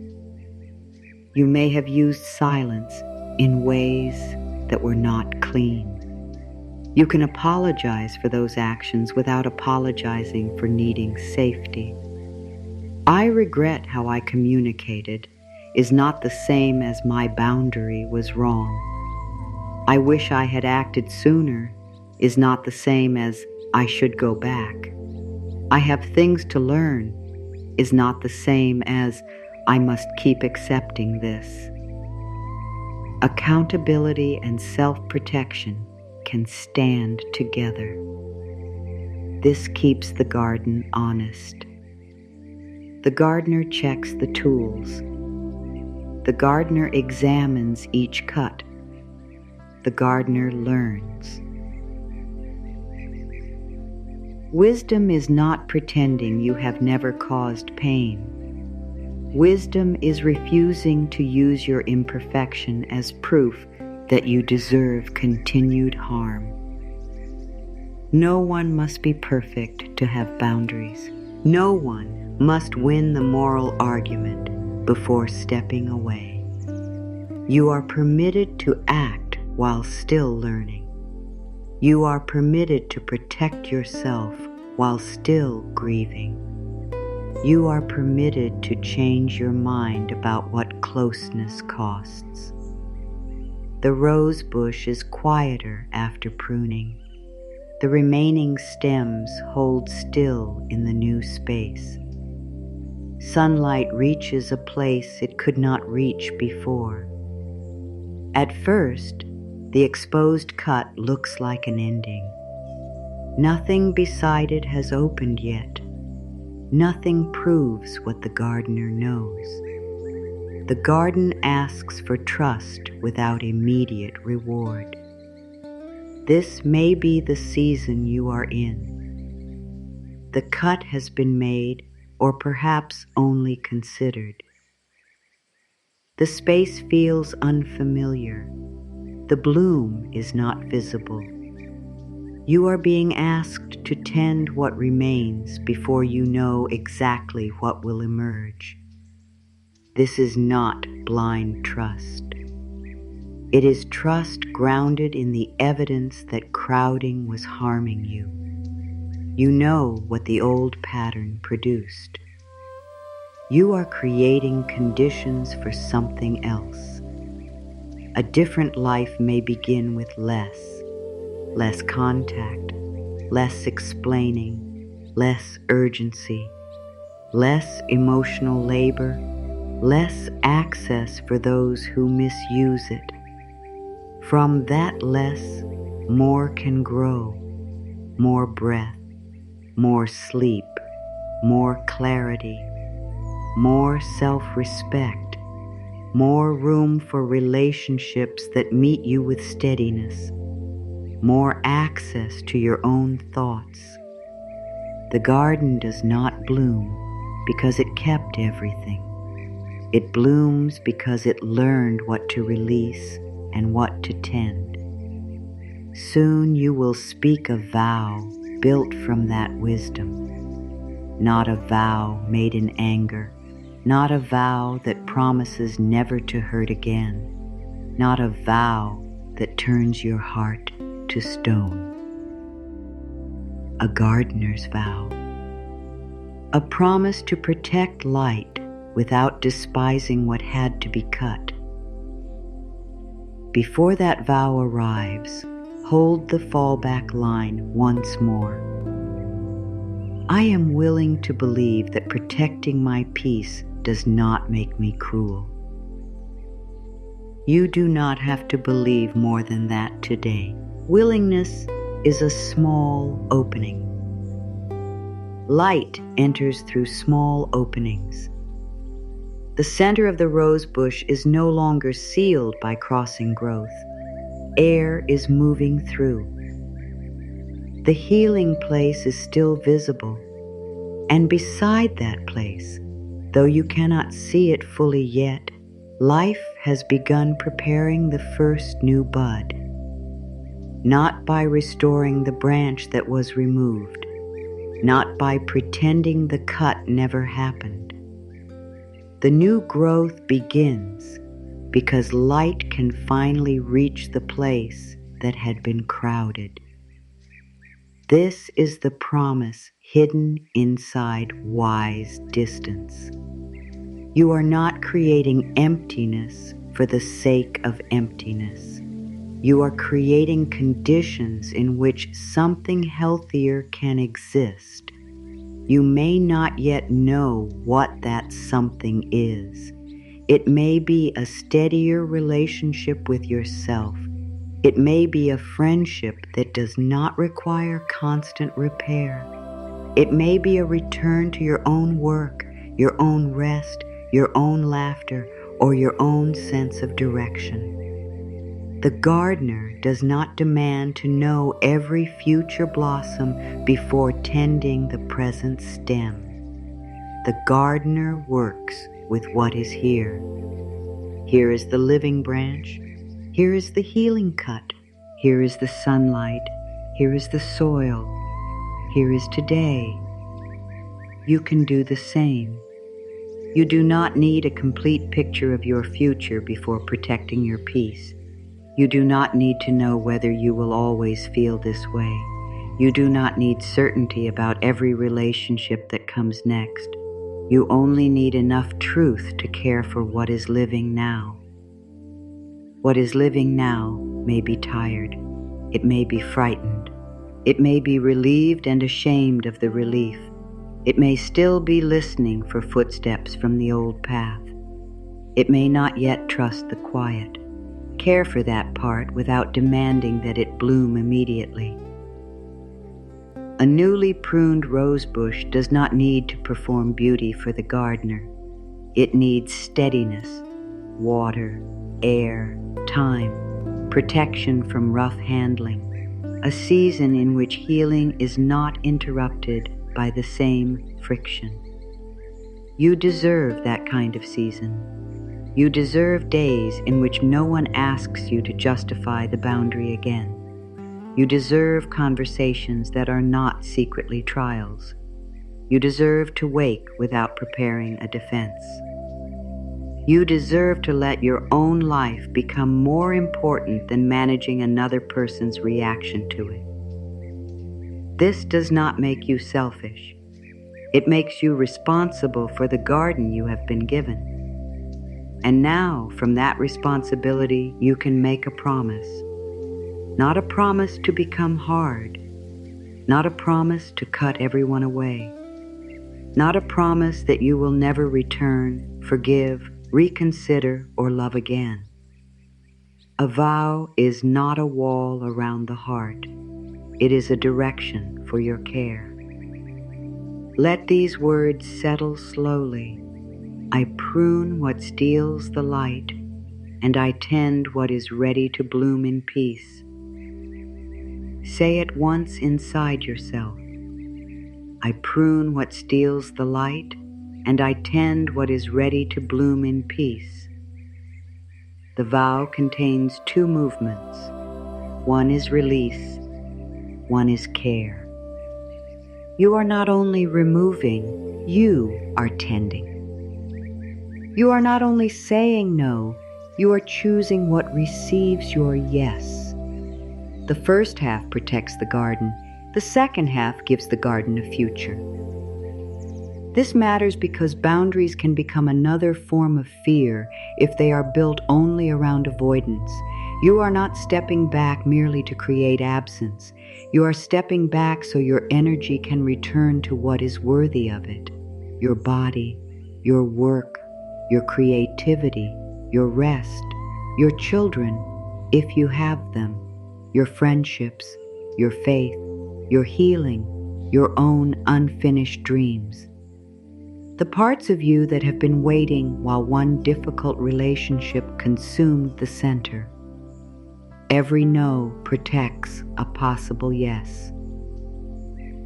No to the conversation that repeats itself may become yes to sleep.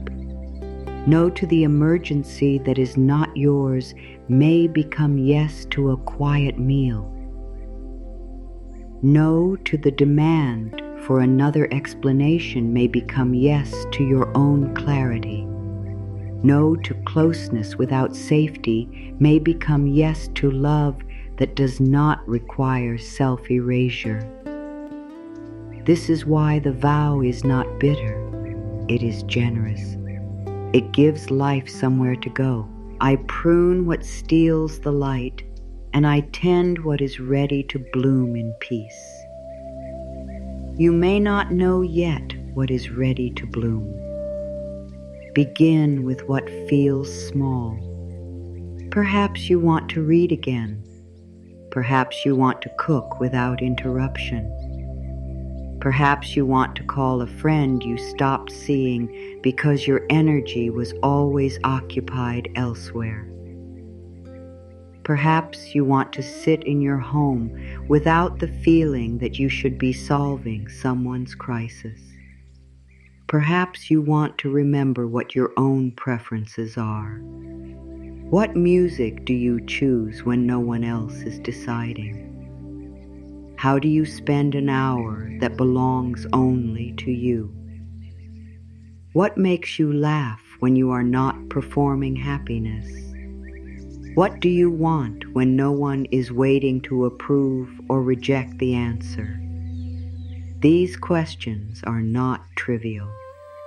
They are buds. A self returns through preference, through choice, through ordinary pleasure, through the right to say, "This is what I like." When you have lived in reaction to another person, desire can become quiet. You may know what prevents conflict, but not what brings you joy. You may know what they need, but feel uncertain when asked what you need. You may know every shift in their mood and barely recognize your own. Do not shame yourself for this. Attention followed necessity. Now attention can come home. You can begin with your surroundings. Look at the room you are in. Is there anything your eyes have been passing over because your mind has been elsewhere? A window, a cup, a shadow on the wall, the texture of fabric beneath your hand, the sound farthest from you, the sound closest. Let the present become more solid than the argument in your memory. You are here. The old conversation is not happening in this moment. The message has not arrived in this moment, or if it has, you do not have to answer before you are ready. The person is not standing inside every breath. You are here. Let your forehead soften without forcing it. Imagine the space between your eyebrows opening like the center of the rose bush after one crossing stem has been removed. There is room now. No thought needs to push against another. No decision must be completed in this instant. Let the muscles around your eyes rest. Your eyes have watched for reactions. They have read the same message more than once. They have searched faces for danger, approval, anger, and withdrawal. For this breath, they do not need to search. Let them be held by stillness. Let your jaw release a little. You may have clenched it around words you did not say. You may have held your truth behind your teeth because the cost of speaking felt too high. You may have smiled while your jaw carried the weight of refusal. You do not need to bite down on your own voice now. Let the tongue rest. Let the space inside your mouth become quiet. Bring your attention to your throat. This is where so many boundaries pause before they are spoken. The throat may tighten around no. It may tighten around enough. It may tighten around I cannot continue.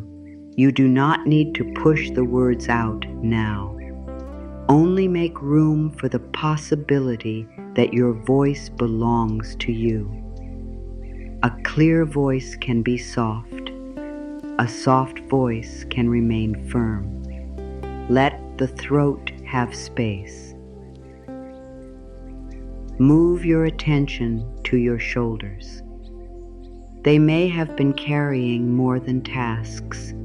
They may have been carrying responsibility for another adult's mood, choices, healing, future, and opinion of you. Let one small portion of that weight fall. You do not have to carry the whole person in order to care. You do not have to carry their consequences. You do not have to carry every memory of their pain as evidence against your own boundary. Let the shoulders lower. Bring your awareness to your chest. You may feel tenderness there. You may feel grief. You may feel nothing at all. There is no correct feeling. The heart does not need to choose between love and protection. It can contain both. It can remember the beautiful parts and still support the boundary. It can ache without reopening the wound. Let the chest expand enough for both truths. I cared. I was hurt. Both can breathe here. Bring your attention to your hands. These hands may have typed long explanations. They may have held the phone while waiting for a response. They may have packed, cleaned, repaired, cooked, given, carried, and comforted.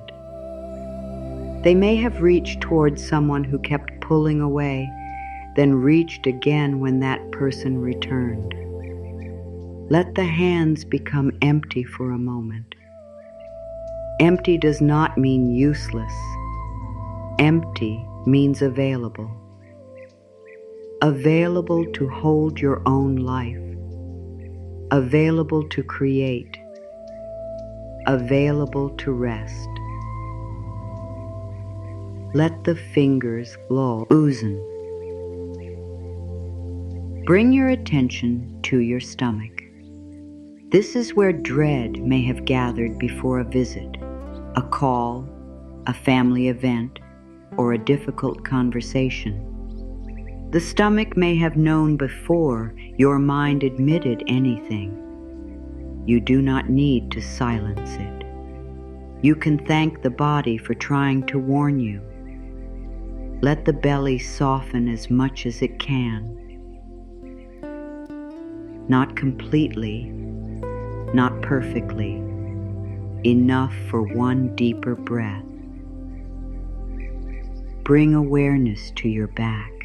The back carries what cannot always be seen from the front. The effort of staying upright, the strain of appearing calm, the fatigue of being dependable while privately unraveling. Imagine the back supported by something steadier than your own effort. A chair, a bed, the floor, the earth beneath the building. You are not suspended in space. Something is holding you. Let your hips release their grip. The body may have been prepared to move, flee, freeze, or turn toward another demand. Let the hips know that no immediate movement is required. You can remain here. Bring attention down through your legs. Your legs have carried you into rooms where you had to become smaller. They may have carried you away and then back again. They may have trembled during conversations no one else knew were difficult. Let the thighs become heavy. Let the knees unlock. You do not have to stand at attention for anyone. Bring awareness to your feet. Feel where they meet the surface beneath them. Your feet know something the mind forgets. You occupy a place. You have ground. You are not only a response to someone else's needs, you are a life with your own direction. Let the feet rest. Let the whole body receive one quiet message. I am permitted to have space. You can carry this body with you into the rest of the day, not as a machine that must continue producing, as a living garden. Notice what gives you light. Notice what repeatedly takes it. Notice where you become crowded. Notice where you breathe. This is not a demand to examine every relationship at once. Begin with one small truth. Maybe there is one conversation you do not need to continue today. Maybe there is one invitation you can decline. Maybe there is 1 hour you can keep for yourself. Maybe there is one person you can ask for support. Maybe there is one explanation you can stop rewriting. One careful cut can change the way light enters. You do not have to transform the whole garden in one afternoon. The vow can guide one choice. I prune what steals the light, and I tend what is ready to bloom in peace. What steals the light may not always be a person. It may be the habit of replaying, the urge to prove, the belief that you must be understood before you can move forward. The fantasy that one more perfect explanation will finally create accountable. The guilt that tells you every peaceful hour belongs to someone else. The old rule that your needs should always wait. These patterns can be pruned too. When the replay begins, you can say, "This conversation is over for now." When the urge to prove begins, you can say, "My experience does not require a defense in this moment." When guilt appears, you can say, "Discomfort is not evidence of wrongdoing." When longing appears, you can say, "I can miss what I cannot safely return to." When self-doubt appears, you can return to the record of what has repeated. This is tending, not winning an argument with the mind, redirecting attention toward life.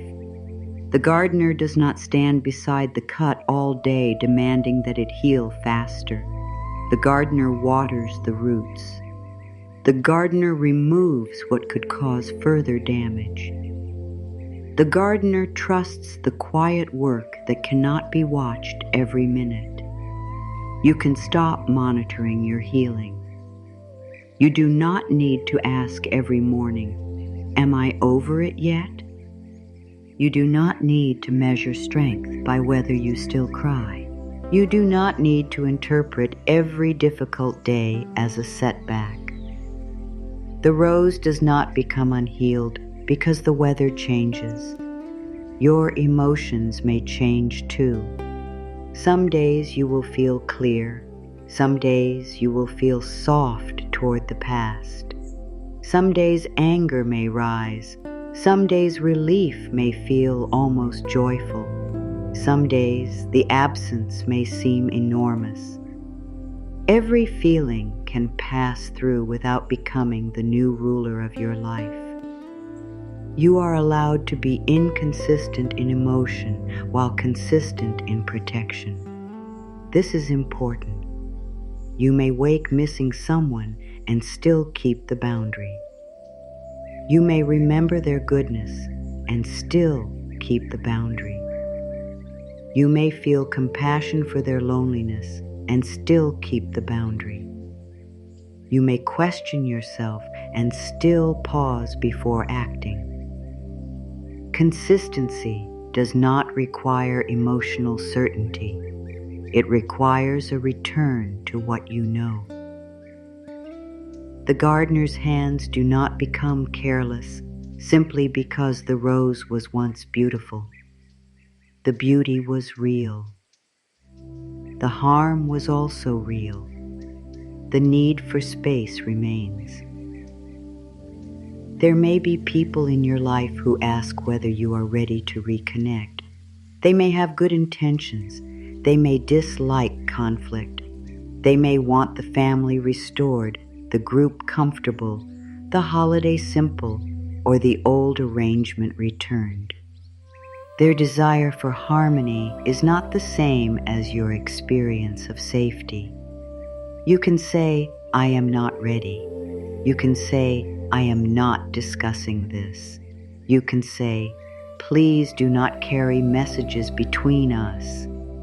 You can say, "My relationship with this person is not a group decision." You can say, "I understand that this is uncomfortable." You can understand their discomfort without making it your assignment. A garden cannot be tended well by everyone pulling at the branches. You are allowed to protect the process. This may include privacy, not secrecy built from shame. Privacy bouche, lot from care. You do not have to share every detail with relatives who minimize, gossip, pressure, or report back. You can choose people who are capable of holding your truth without turning it into public discussion.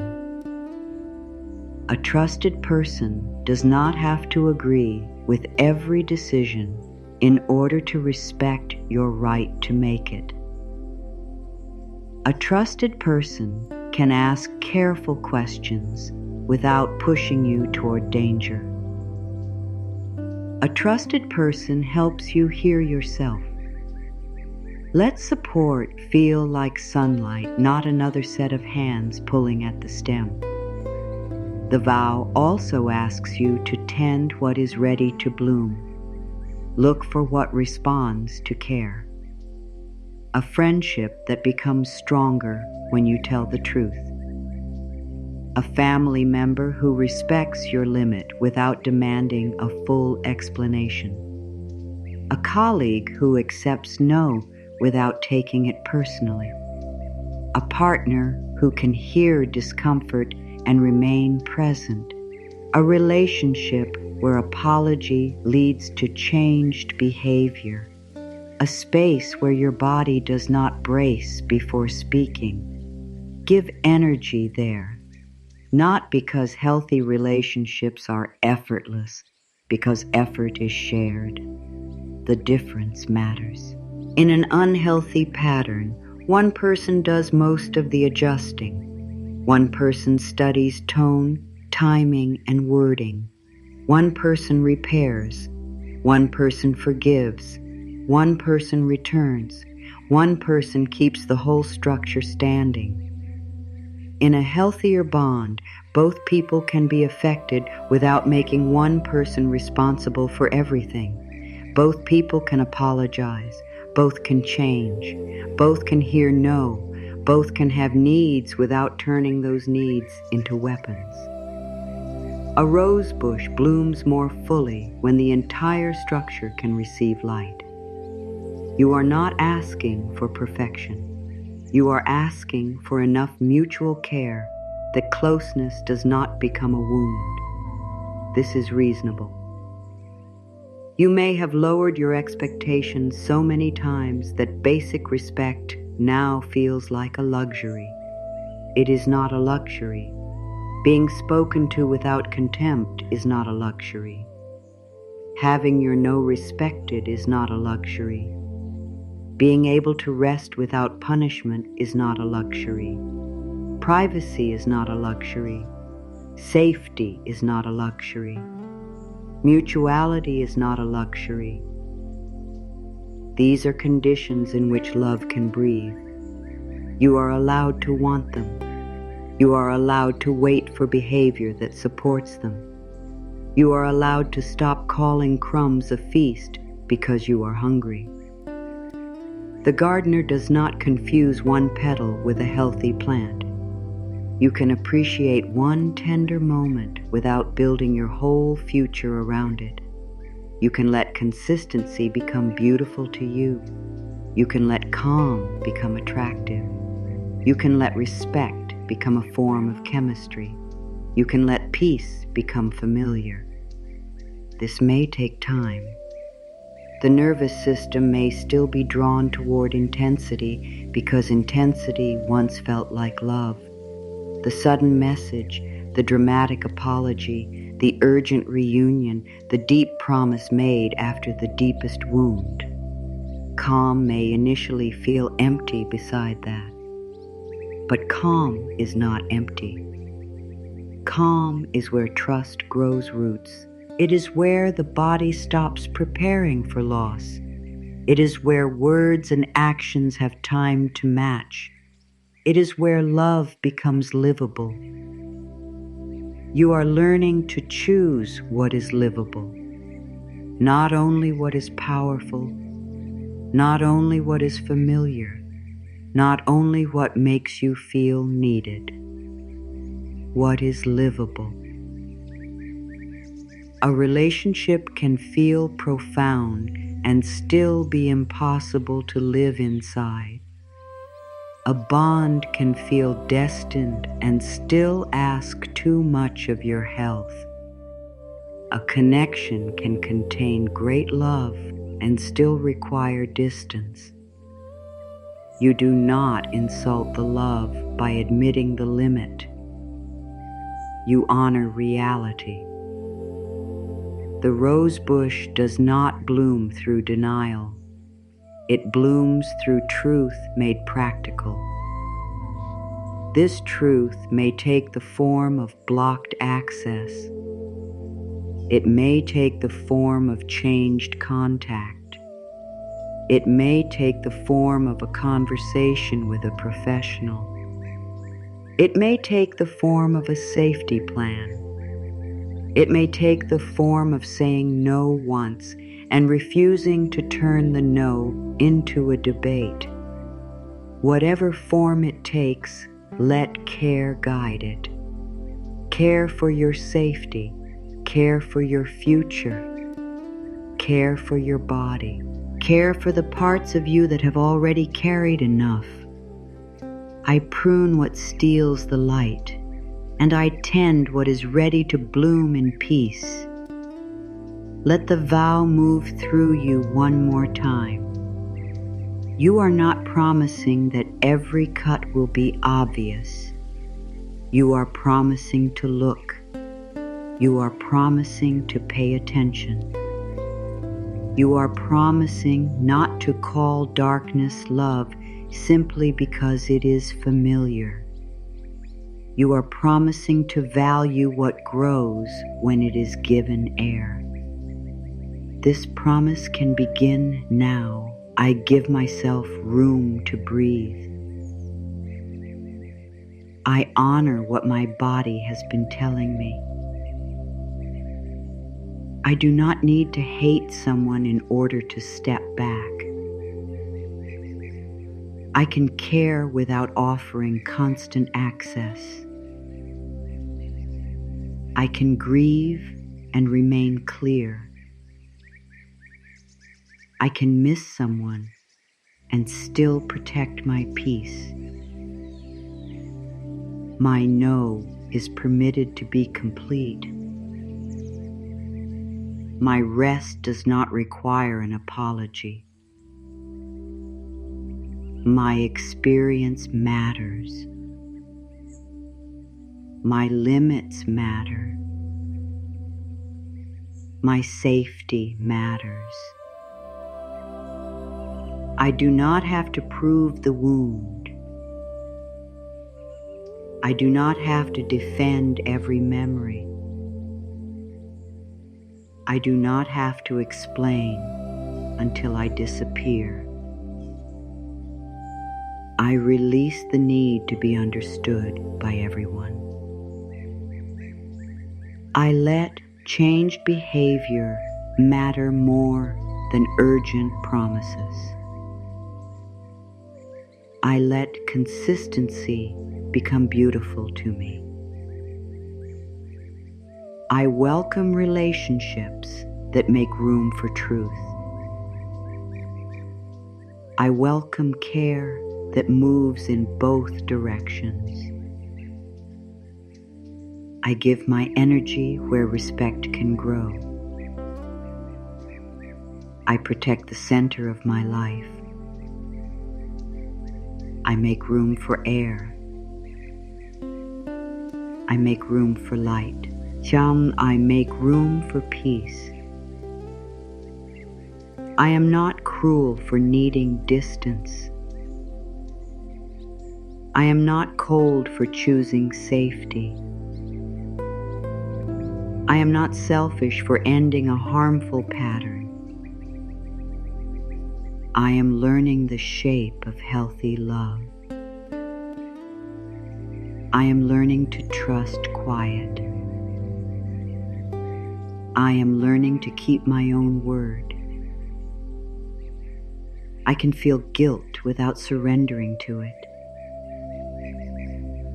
I can feel grief without returning.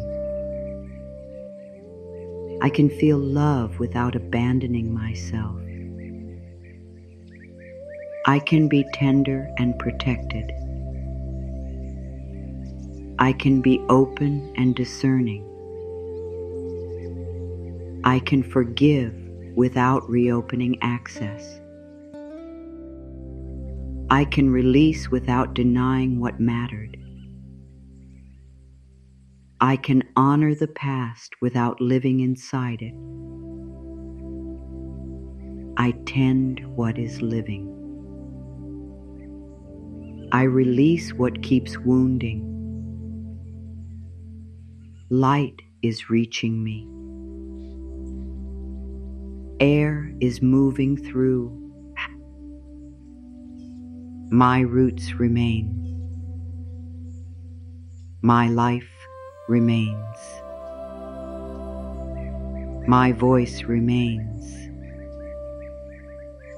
My peace can grow.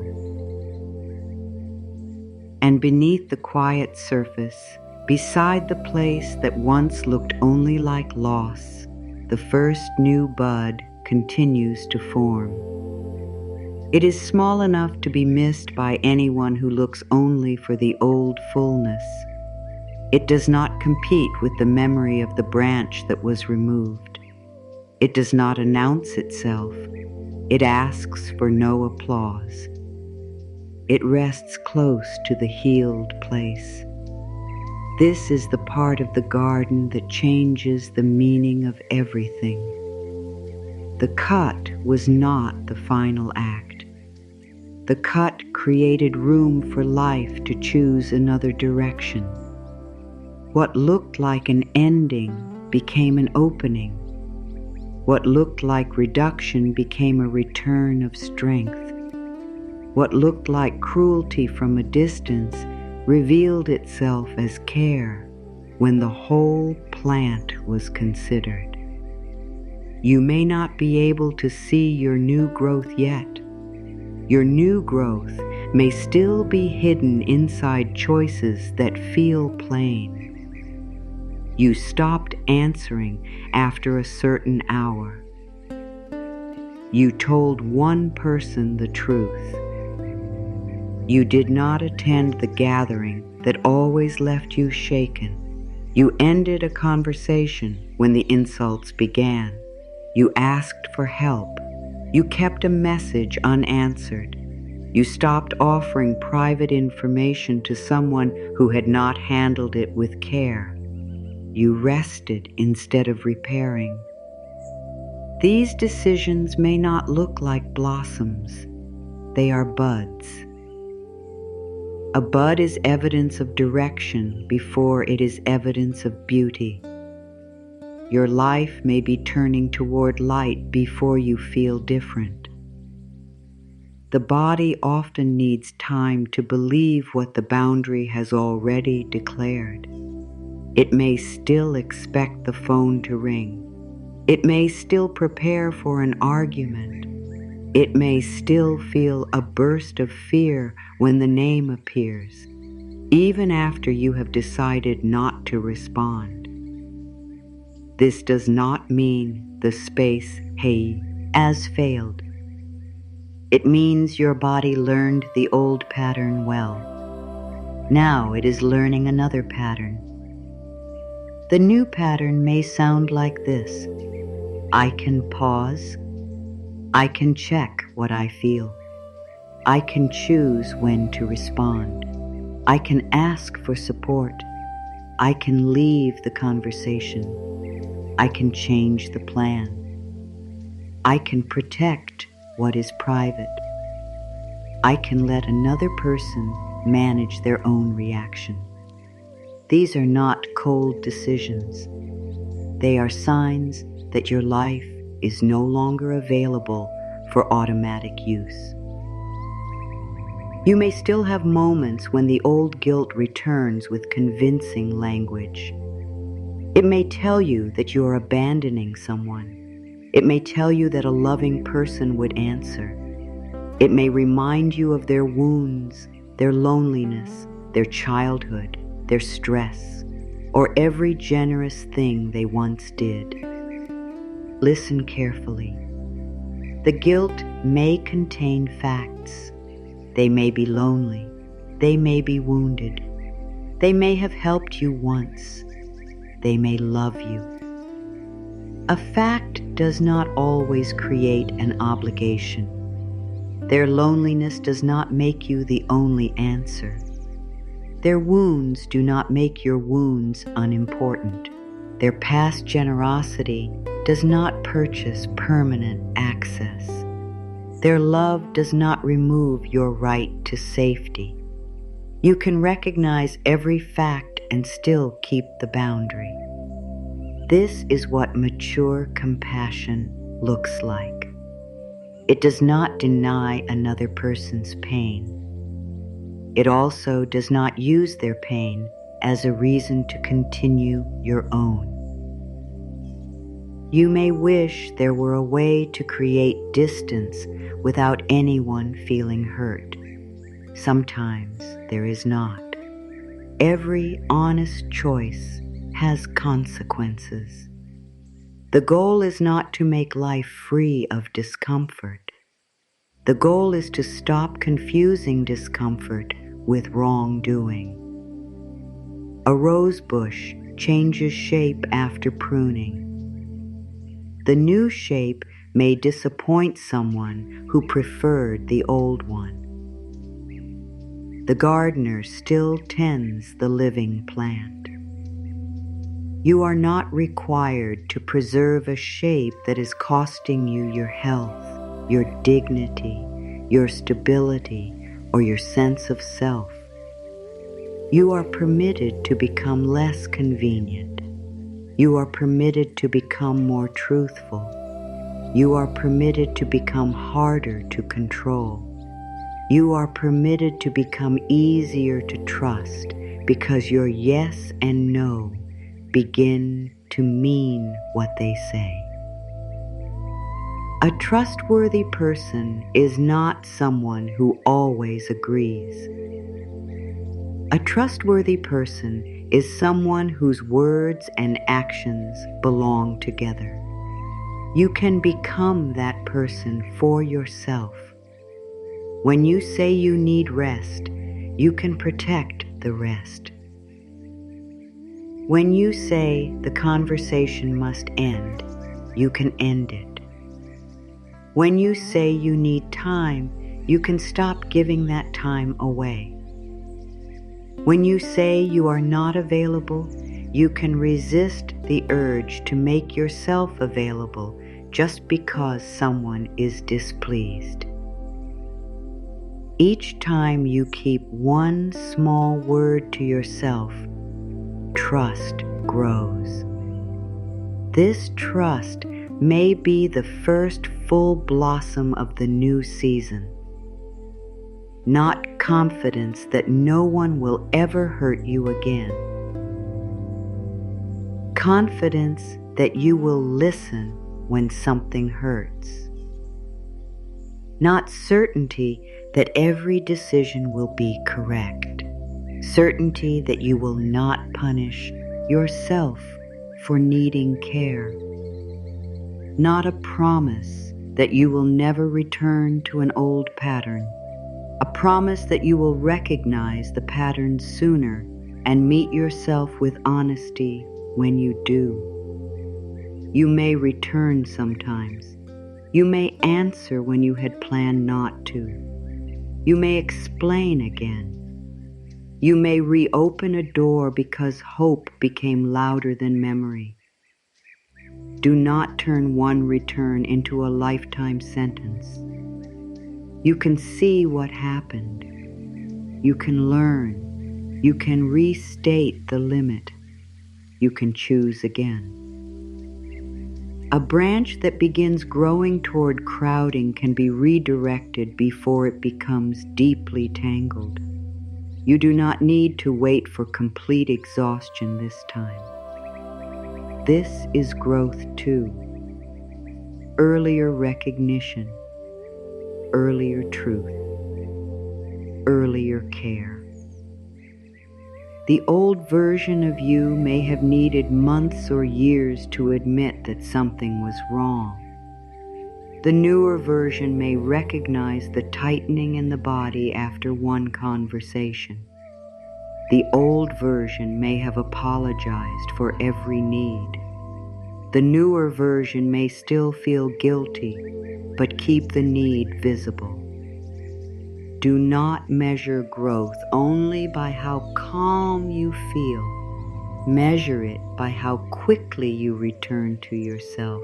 You may become upset. Return. You may doubt. Return. You may miss them. Return. You may hear their version of the story and feel the old urge to defend yourself. Return. Return to the body.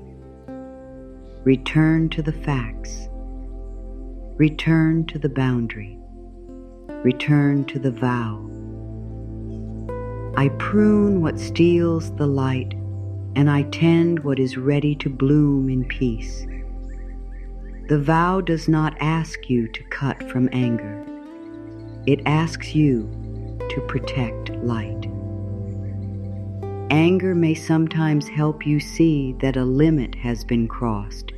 It can provide energy when fear has kept you still. But anger does not need to guide every next step. Once it has shown you what matters, you can let care take the shears. Careful choices last longer than reactions made only to cause pain. You are not stepping back so someone will chase you. You are not becoming silent so they will panic. You are not withholding yourself to create punishment. You are protecting the conditions in which you can live honestly. If the other person changes, their change belongs to them. If they do not change, that belongs to them too. Your boundary does not need to control the outcome. It only needs to tell the truth about your participation. You can say, "I will not participate in this pattern." That sentence returns responsibility to its proper place. You are responsible for your participation. They are responsible for theirs. You are responsible for seeking help when you need it. They are responsible for whether they seek help. You are responsible for speaking as clearly as safety permits. They are responsible for how they respond. You are responsible for tending your life. They are responsible for tending theirs. This separation can feel strange when your identity has been built around carrying both sides. You may feel as if something important has been left undone. Something has been left undone. Their part. You were never meant to complete it for them. You may have tried. You may have loved enough for two people. You may have apologized enough for two people. You may have reflected, learned, adjusted, forgiven, and returned enough for two people. A relationship cannot become mutual through one person's doubled effort. The garden cannot be balanced by watering one side until the roots drown. Mutual love requires separate responsibility. Separate does not mean disconnected. It means each person stands in their own life. Each person tends their own behavior. Each person brings truth rather than asking the other to carry it. If this is not possible, distance may become the only honest structure. Distance can be temporary. Distance can be permanent. Distance can be physical. Distance can be emotional. Distance can be a change in what you share. Distance can be the decision not to enter the same argument. Distance can be love with a boundary around access. You do not have to choose one definition for every relationship. Let wisdom become specific. What does this relationship require?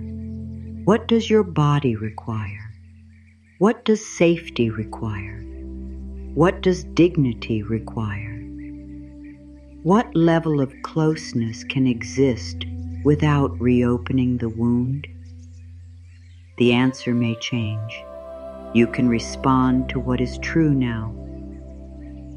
The gardener does not make one decision for every plant in every season. Attention continues. Conditions change. Growth reveals itself. You can remain attentive without becoming hypervigilant. Hypervigilance says, I must watch everything or I will be harmed. Attention says, I will listen when something matters. Hypervigilance never rests. Attention can rest because it trusts that you will respond. This trust is what your body has been waiting for. It has not needed you to predict every danger.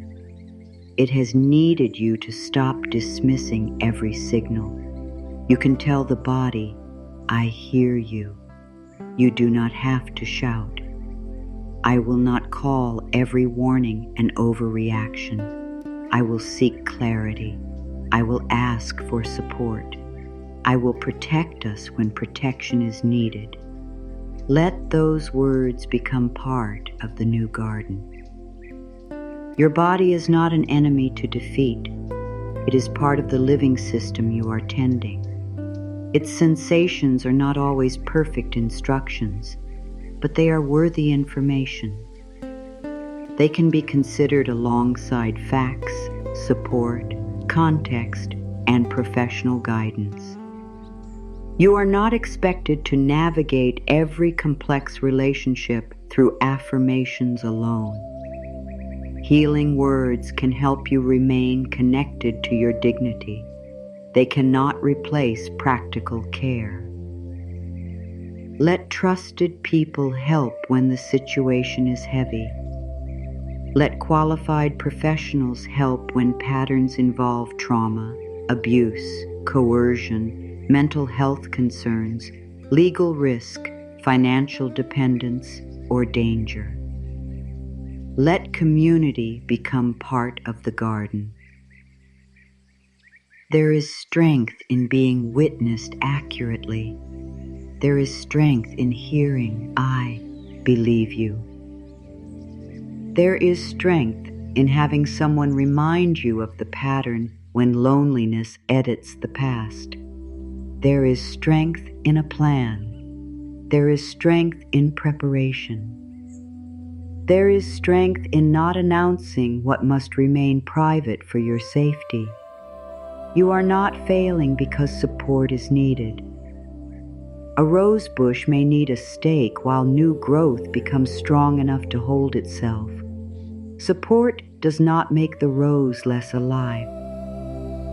It helps life continue. You are allowed to lean while you learn to stand differently. And when you are ready, you may discover that the kindest medicine was not punishment. It was space. Space for the nervous system to settle. Space for truth to become clear.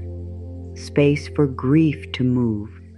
space for responsibility to return to each person, space for the wound to close, space for new growth to choose the light. Distance is not cruelty when closeness keeps reopening the same injury.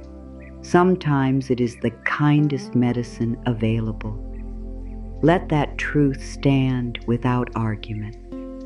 You do not need everyone to agree. You do not need the person you stepped away from to name your decision as loving. You do not need to wait for permission from those who benefited from your lack of limits. You can let the truth be quiet. A quiet truth is still true. The rose bush does not explain itself to the empty place where the branch used to be. It receives the sun. It moves air through its center. It sends strength toward living wood. It continues. You can continue too, not by erasing the past, by refusing to let the past consume every new season. You can remember without returning. You can care without carrying. You can grieve without reopening. You can forgive without surrendering discernment. You can move forward without proving that you never loved. You loved. You tried. You hoped. You learned. Now you are tending what remains. Let the affirmations come one by one. Do not force them into belief. Let each one rest where it can. I am permitted to protect my peace. My boundaries do not make me cruel.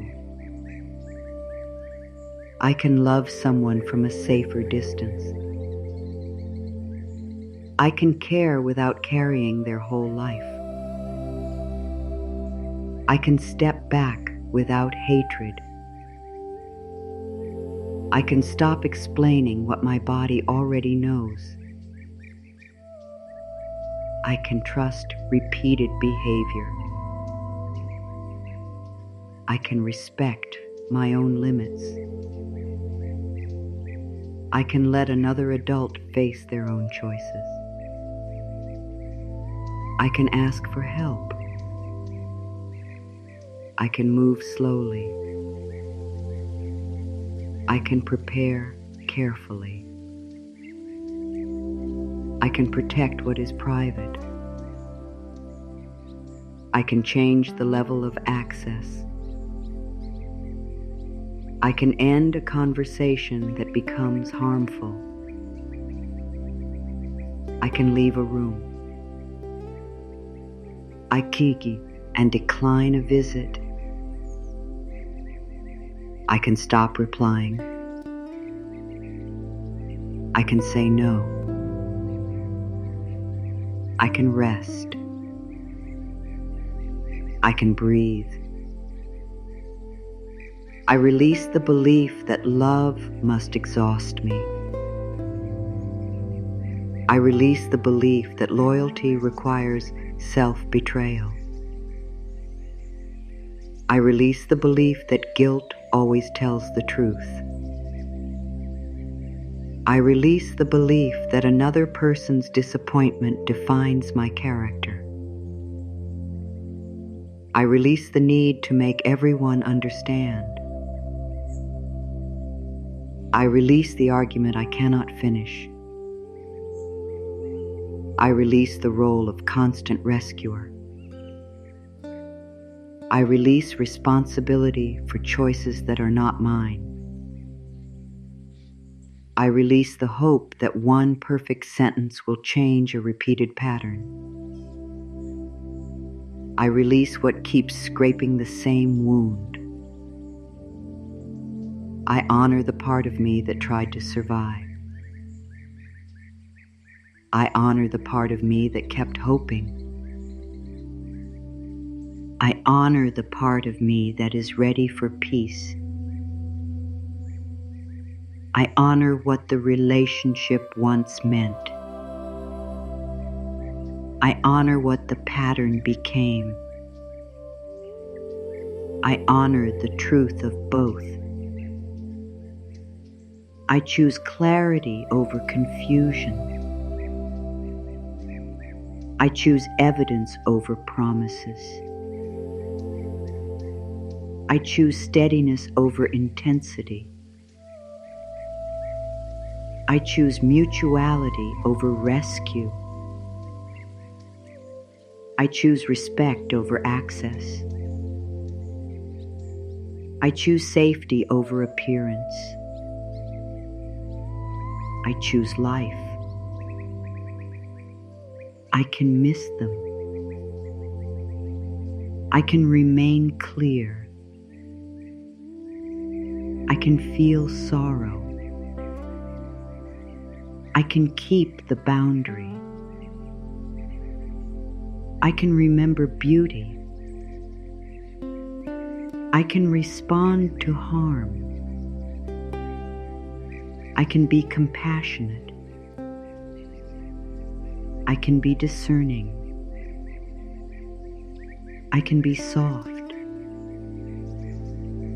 I can be protected.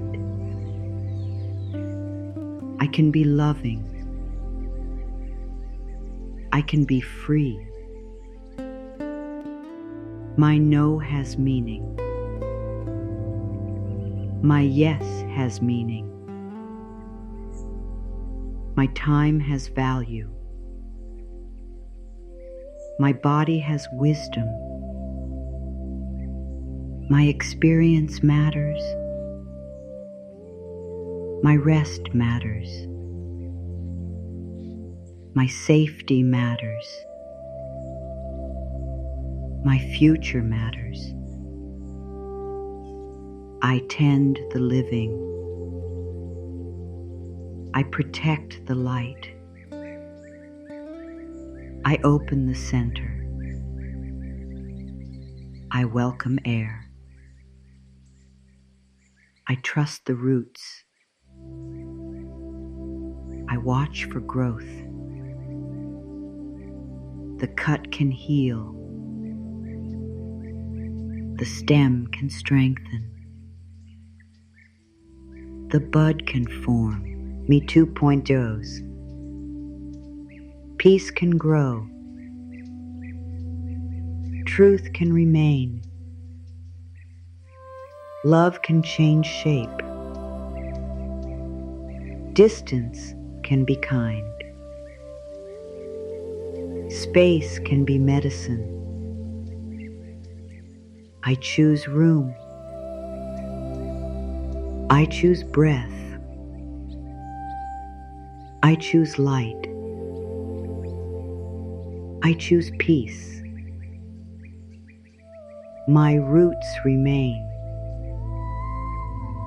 My voice remains. My life remains. Light reaches me.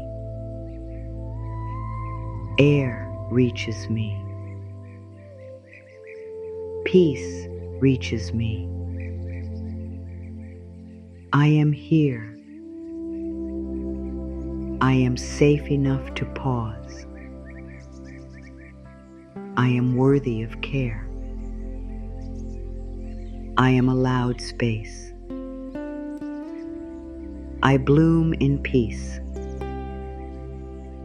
You may feel all of these words, some of them or none of them yet. Nothing has gone wrong.